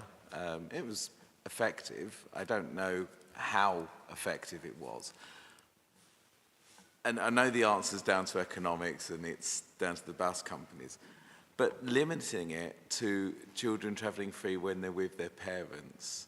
Now, as a father of a teenage child, I can guarantee that they would not want me hanging around with them and their friends so that they can go from my home into Chatham, Rochester, for example, on a bus.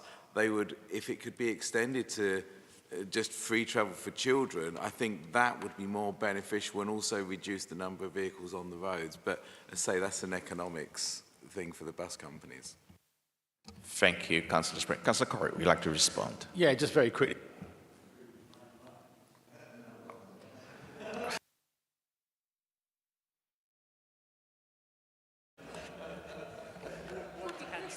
Thanks very much. There we go. I do talk too much, don't I? I do apologise. Yeah.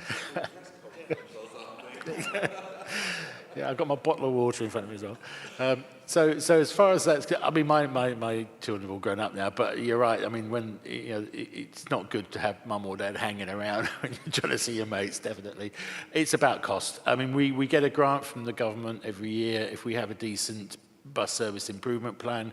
We had a good one this year, so we got quite a large number of funding from the government, which paid for all this. How we can then do that again next year is all dependent on how much they're prepared to give us. It's a new government, and they love buses and they want to do franchising, so we may get more money. And if we do, you're absolutely right. That's something we'll look at. Thank you. Thank you. Councillor Kemp. Thank you, Chair. This is just really a point of information and for Councillor Curry in response to Councillor Hamilton's speech of the sentiments which I cannot argue. The behaviour does have to improve. But unfortunately, and I know from first-hand experience, I mean, I walk my grandchildren to school in Mayor's Court Road twice a week, and the behaviour there is absolutely appalling. It's a school street, but what the parents now do, well, some of them actually go in before 8 o'clock and have their breakfast in the car and then drive out. But others who don't get there in time are parking all on the corners, on the double yellow lines, on the roundabout, all over the place, which is exceptionally dangerous. They do have a traffic warden there, but he's neither a deterrent nor an enforcer. When I spoke to him, I didn't have my council lanyard on, so he didn't know who the heck I was. And I said, you know, what are you going to do about these cars on double yellow lines? He shrugged his shoulders and walked off. I didn't have a chance to get his number. But that's the sort of thing we're getting on to. The behaviour of parents taking their kids to school is absolutely appalling, and the school streets have made it worse. Yeah. Thank you, Councillor Kemp. Thank you. Councillor Corrie, would you like to respond? I'm sorry to hear that story. You know, it's a shame that that's happened. It's outside of my school streets are dealt with Councillor Patterson. So obviously that's a question, but certainly an email to him would probably get a response from him on that issue. I would say that for the most part, and this is the information that I've been given, is the school streets that are in place now have been a huge success, and parents and schools, and most importantly the residents around the schools, are delighted by it. So it is working, there's no doubt about that. And in other parts of the country, it's really been successful. So.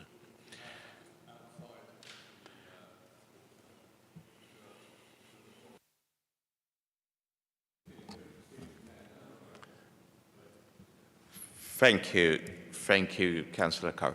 I don't have any other member. I want to thank you for enduring our 30 minutes of questioning. Thank you.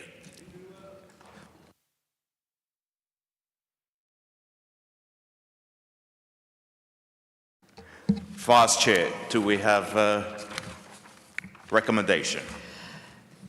Thank you, Chair. I move recommendation 1.1 at page 17. The committee is asked to note the report.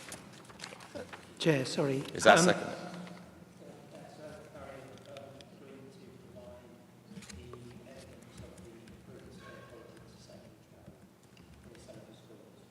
Thank you. Do you want to include that? Councillor Corrie agreed to provide evidence.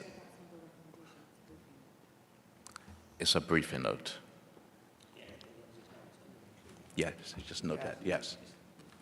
We can include it. Yes. We can include it if members want. Okay, I'll do it again then. Right. Yeah. I move recommendation 1.1 at page 17. The committee is asked to note the report. Is that agreed? Seconded, sir. Yeah, and agreed. Thank you. That brings us on to agenda item 6.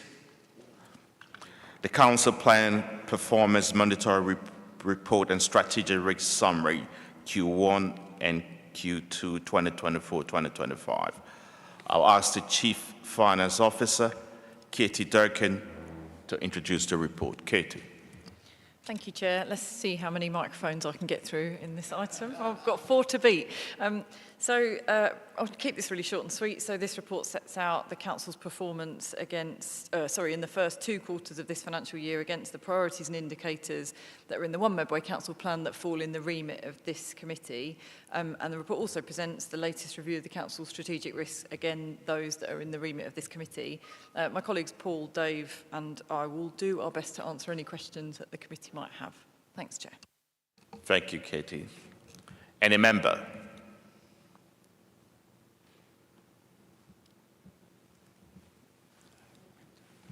Councillor Prenter. Yeah, thank you, Chair.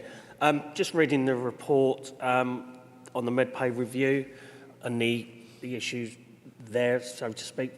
Not that I see obviously there's issues with the funding, but I must say that it was right that we gave the 5% pay award last year because of the consequences if we didn't with staffing levels. And I see that we are going to give 5% again this year, which I feel we do have to do. I see we are catching up with the market comparison.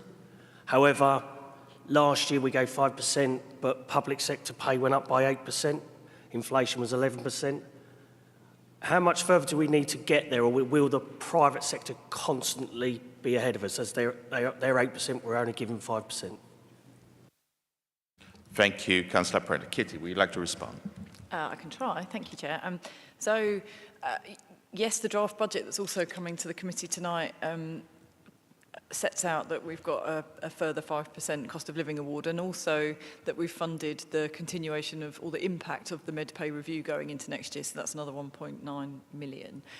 In terms of what might happen to pay and what might happen to public sector pay, I think that pay is always subject to negotiations with the unions, but what I can tell you is that we've put projections in the medium-term financial outlook, which was published for Cabinet in August, which I think suggested 5% for 25-6, but then 3% the year after, because that was based on what the OBR were projecting inflation would do, and that's what typically in previous years has been the basis for that.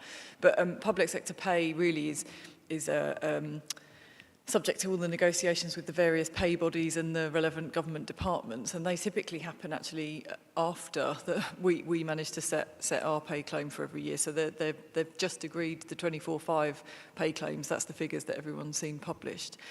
So it's really difficult for us to try and set a budget for a coming year when we barely even know what they've set for the current year. But I think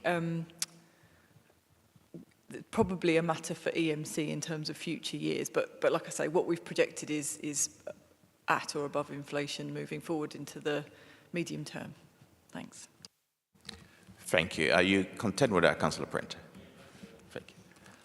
Any member? Councillor Kemp. Just an observation, Chair. The pay rise that we awarded was in the order of £10 million. Our budget deficit was £26 million. Is there any correlation between the two?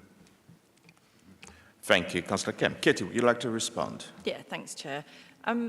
So I think one of the stories that we've laid out more clearly in previous year budgets was the extent to which Medway councils historically struggled to retain and attract staff in certain areas, particularly around children's social care, adult social care.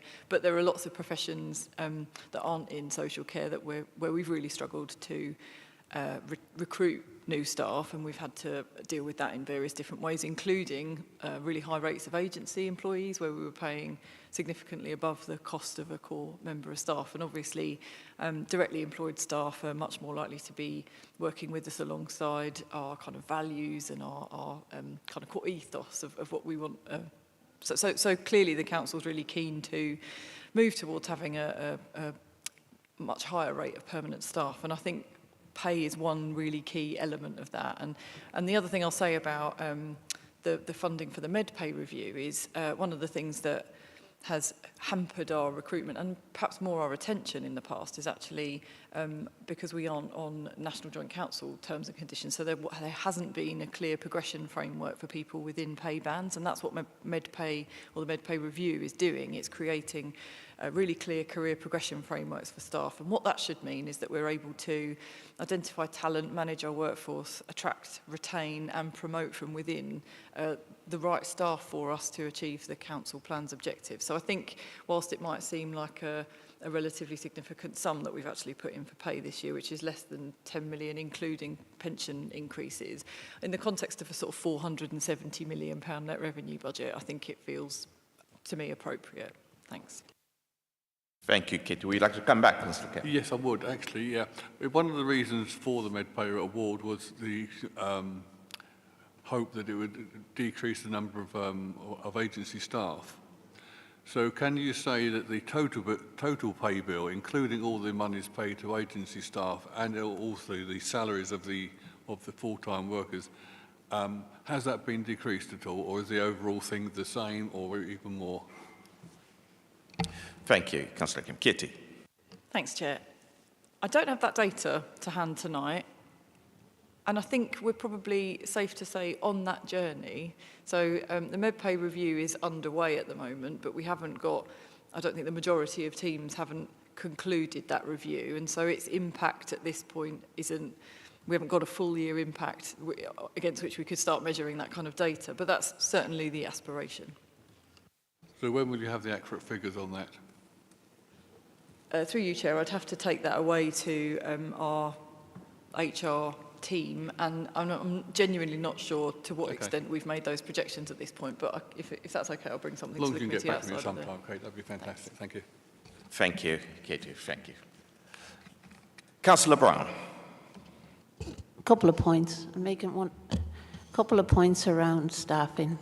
We've sat on committees, including planning, and particularly planning, and we've had reports from chief officers saying that we've had an improvement in recruitment and an improvement in the quality of the work we're able to do because these people are still around to do the work. So in the planning sector, we have seen quality improvements. We've also seen improvements in other sections of the council where people have been promoted internally, and we've celebrated that, and we should still celebrate the fact that we are now taking the staff as our chief asset and treating them fairly. The other thing about it is you cannot equate a percentage increase in absolute terms if you don't take into consideration the other issues around it, like inflation and the cost of living. So there are other things rather than just absolute numbers to be considered in this. And we do consider absolute numbers in the budgets. And we've already had a look at this in audit. Thank you, Councillor Brown. Any member?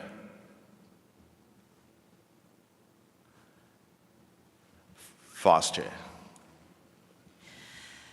Thank you, Chair. I move the recommendation at page 41. The committee is asked to consider the Q1 and Q2 2024-25 progress of the performance indicators used to monitor progress of the Council's priorities, as set out in Appendix 1 to the report. 1.2, the committee is asked to note the strategic risk summary as set out in Appendix 2 to the report. Is that seconded? Yep. Oh. Councillor Jones. Is that agreed? That brings us on to agenda item 7, the Revenue Budget Monitoring Round 2 2024-2025. I've asked Head of Revenue Accounts Dave Reynolds to introduce the report. Dave. Thank you, Chair. This report was presented to Cabinet on the 19th of February, and it summarises the revenue budget monitoring position that's been considered by the Directorate Management teams based on returns submitted by budget managers for the second round of budget monitoring for 24-25. Table 1 on page 51 shows the overall reported overspend across the Council of 11.2 million, which is an improvement of just over 5 million from the position reported at round 1. However, the areas that are in the remit of this committee are actually reporting an underspend of around £560 million. Sorry, £560,000. Not the whole council budget. As set out in section 9 on page 55, the council's reserves currently stand at just over £10 million, and so obviously that poses still work to be done as we move through the remainder of the year. I'm happy to take questions on with Katie. Thank you, Dave. Any member?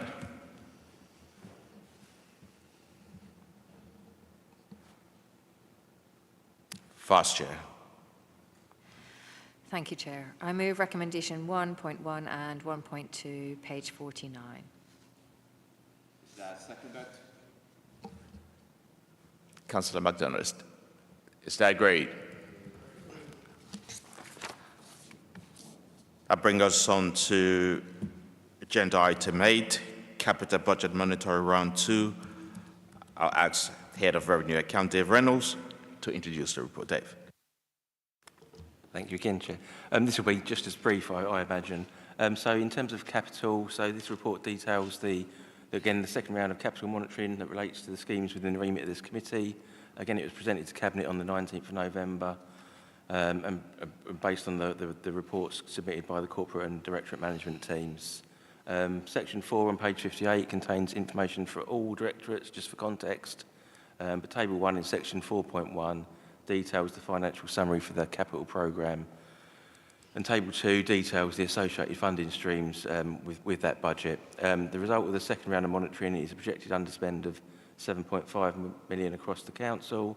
But there is no overspend on any schemes relating to the remit of this committee. Section 5 on page 59 gives further details on progress of the schemes within the remit of this committee. That's probably where I'll leave it, and happy to take questions again if there are any. Thank you. Any member? Just if you could just elaborate what's driving the underspend.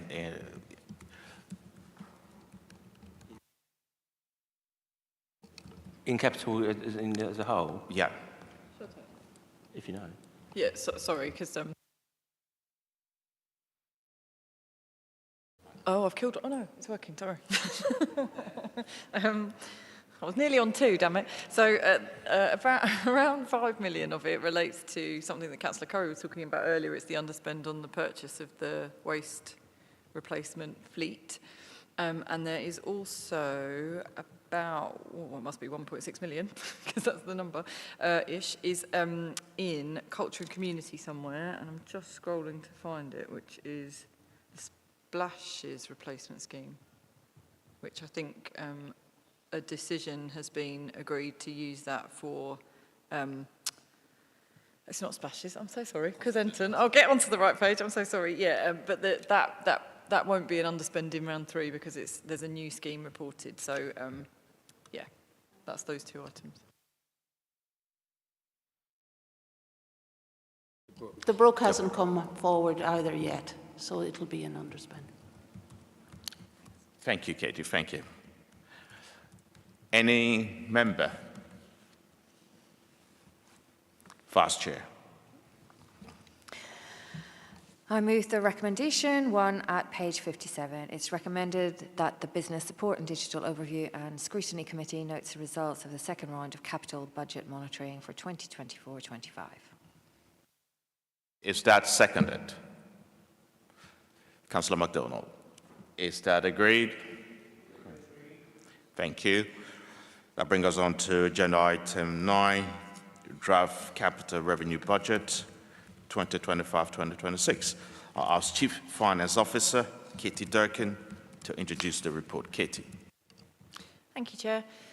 So this report sets out our projections for next year's budget, and it builds on the medium-term financial outlook that went to Cabinet in August. The draft budget itself is summarised at Table 1 in Section 5 and represents a net growth in the budget requirement of more than 26 million and would take our net budget to more than 467 million for 25-26.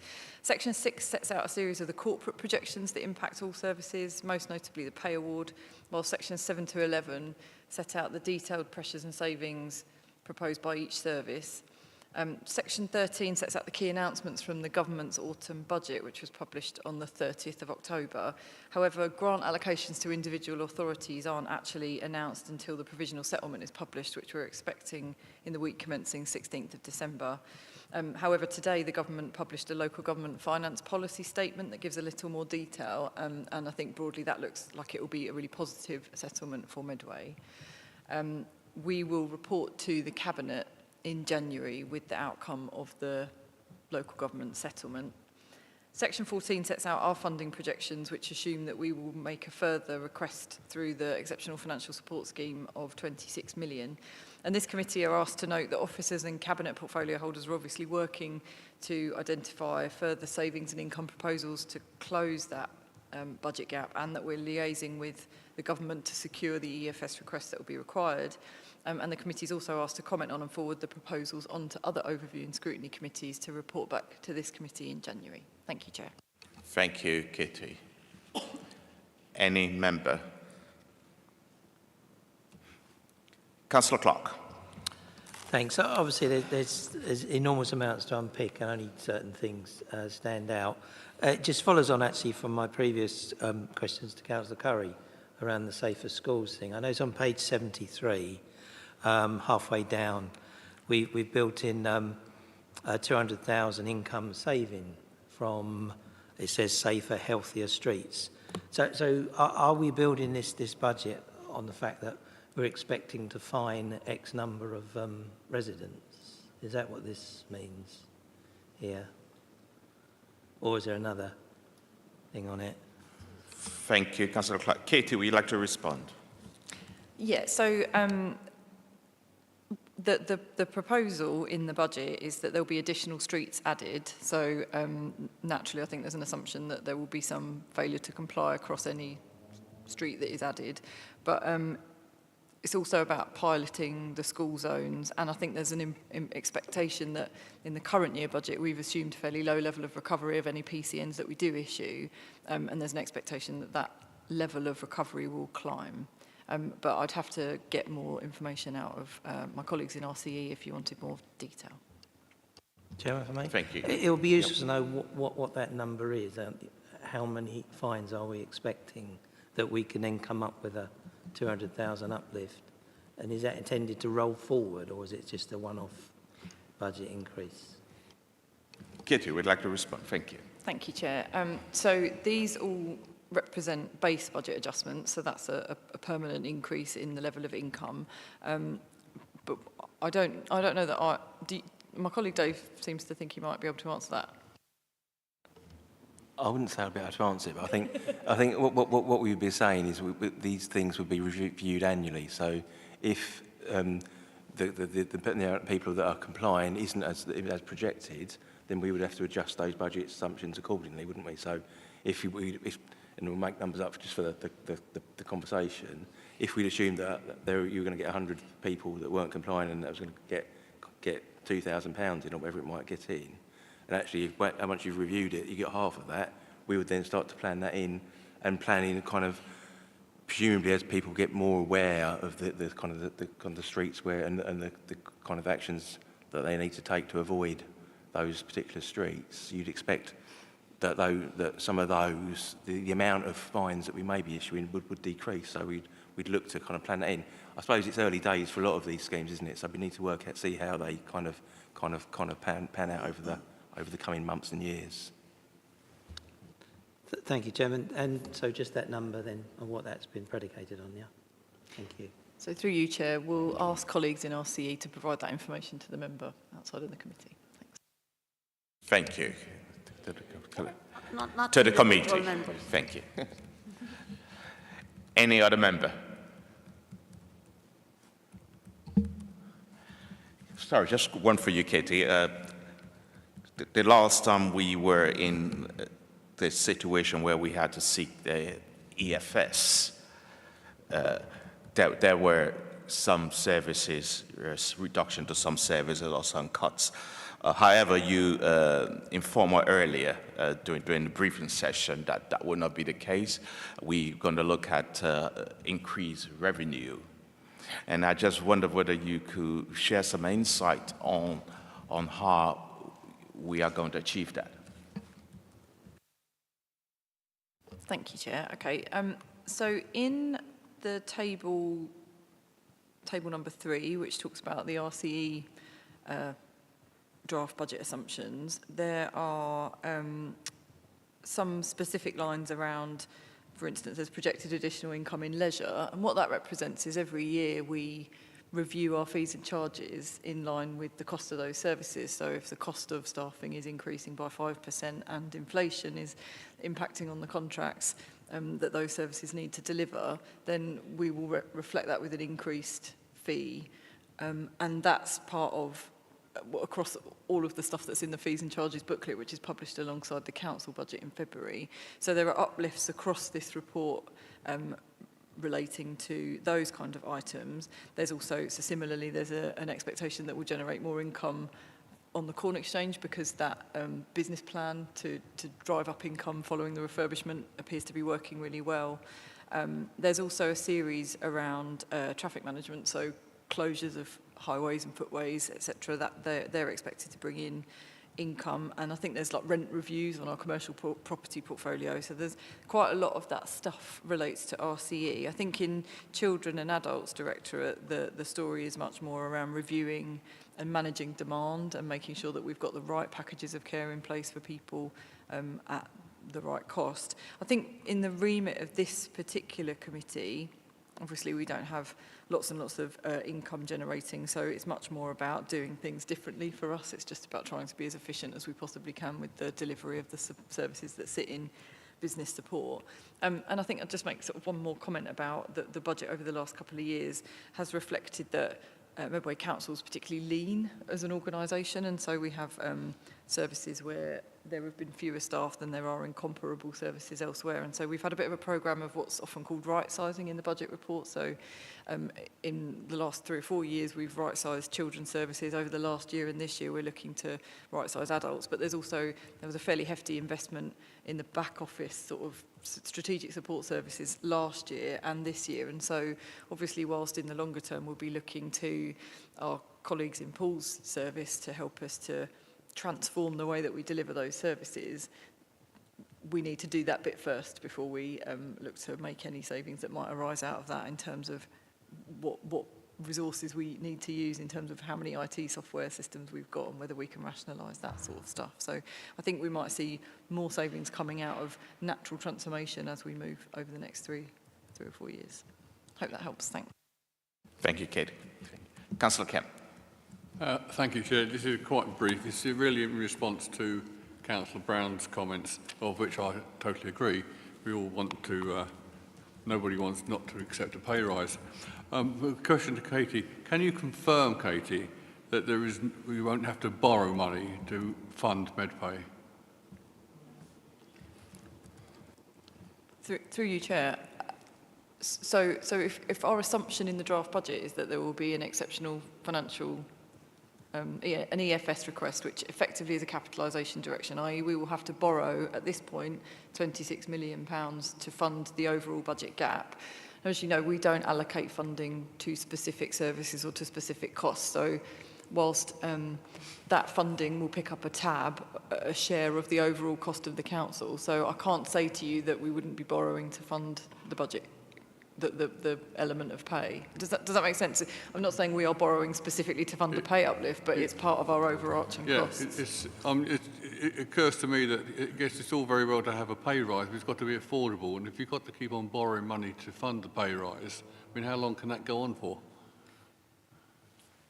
Kitty, would you like to respond? Thank you, Chair. So I think the first thing I'll default to is that pay is a matter for negotiation between unions and the council, and the council has to be open to providing for a reasonable uplift, else we'll just lose all of our staff to all of our competing organisations, and we won't be able to achieve any of our objectives. And I think that Medway is trying to correct for a legacy of pay increases that have been below our peers. And I think what we've seen across many services over a number of years now is there is a business case that supports that if you attract and retain the right calibre of staff, they will not only stay and work for you in the longer term, but they will also deliver more for you and enable you to be more efficient. And I think, something like 80% of Medway's workforce lives in Medway, so these are our residents we're talking about as well, and many of our staff are, struggling with the cost of living. And I think it would be wrong for us to propose a budget that doesn't have a reasonable pay award for our staff. So you're looking really in productivity. Is there any mechanism for gauging productivity? Katie, yeah, you'll like to respond. Thank you, Chair. I mean, there are in existence ways to measure productivity, but it's not something that the council's put in its council plan or in our performance indicators. And I think we're taking a much more bespoke approach to working with services to understand where our kind of high volume transactions are, where our inefficiencies might still be, and correcting those in a way that's bespoke to that service. But fundamentally, we've got to start from a place of how do we achieve everything that's in the council plan that the whole council approved back in May. And I think if we don't have a suitably qualified and trained and happy workforce, I think we'll struggle to achieve any of that. It just strikes me it doesn't seem to be particularly prudent to borrow to fund a pay rise at all. The funding should come from somewhere else. Thank you, Thank you. Councillor Printer. Yeah, I'm quite astonished. We don't want to pay our staff. We don't want to give them a pay rise. Without the staff, we have no council. We will not be able to provide the services. We have to pay our staff. It is a lesson in life. Inflation last year, 9.7%. and that's using RPI, which is the real true inflation measure, because most working people have household costs, which is what RPI is. If we don't pay our staff, we don't have a service. A happier, well-paid staff, paid real wage, are a more productive staff than not. A demoralised staff will not provide the services I'm sure your residents want, Councillor Kemp.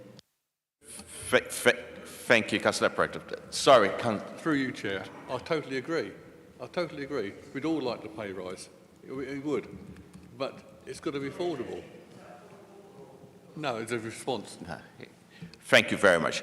Councillor Brown. Right. A couple of points here. This budget is to fund the council. It's to run the council, to deliver our statutory services, to right-size some of them that were failing, and failing badly. We don't have to start looking too far into the cause of that.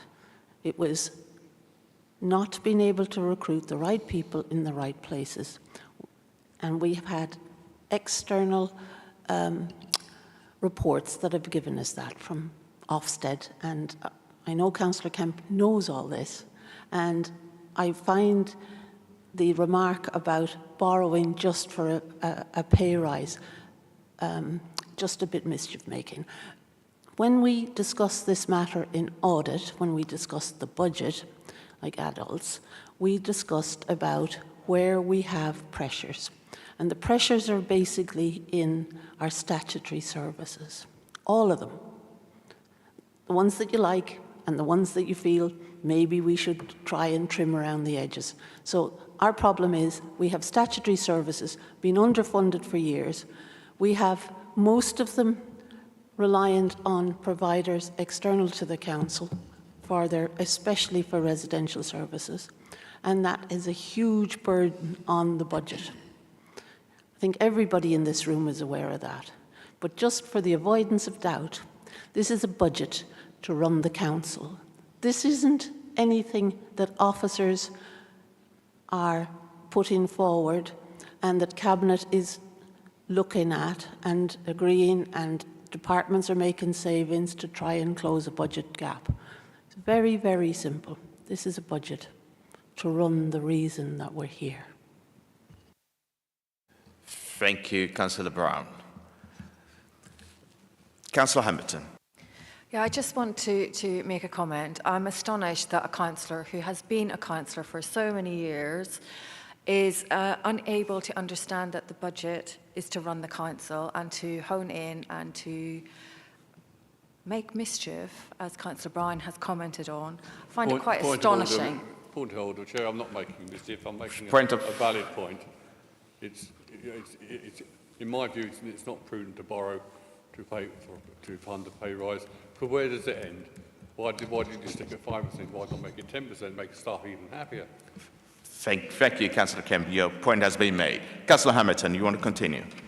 So, if we look back at the significant failure to reward our staff during the last administration, we are now in a position where we have had recruitment crises across almost all directorates due to a failure to reward our staff previously. We are now trying to rectify a situation which, unfortunately, was caused under your previous administration. And also, just one moment,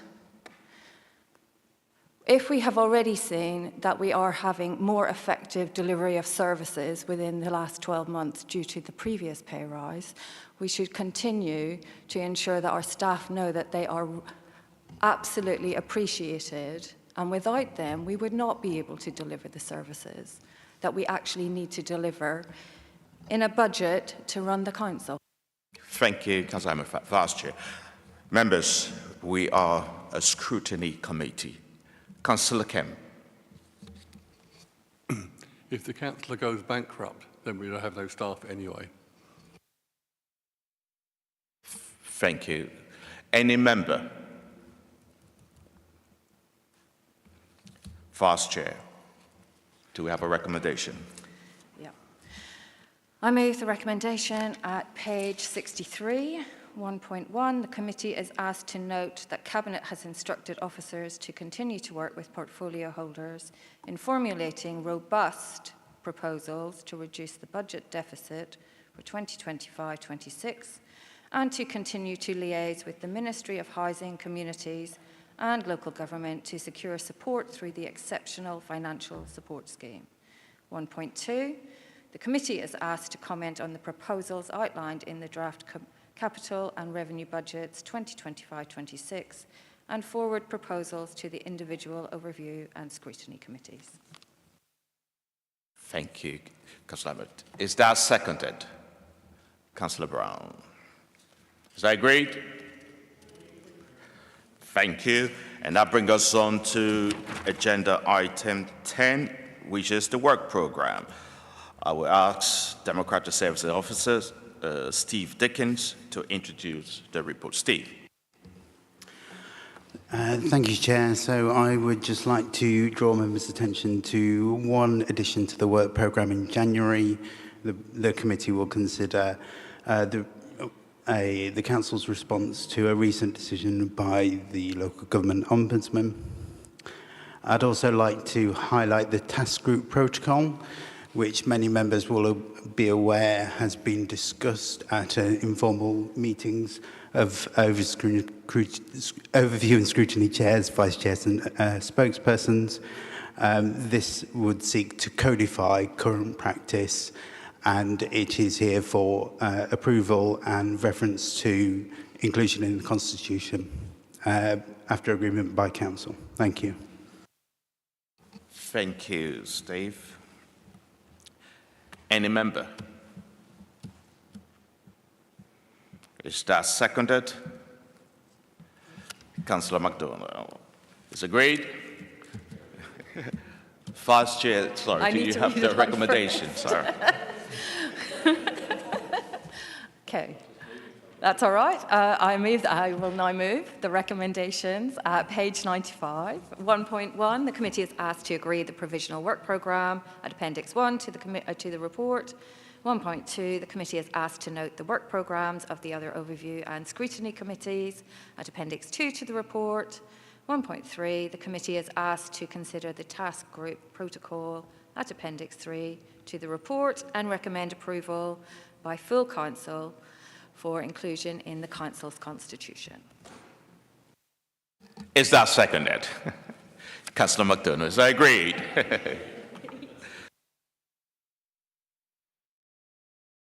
That brings us to the end of the meeting. Thank you.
Thank you.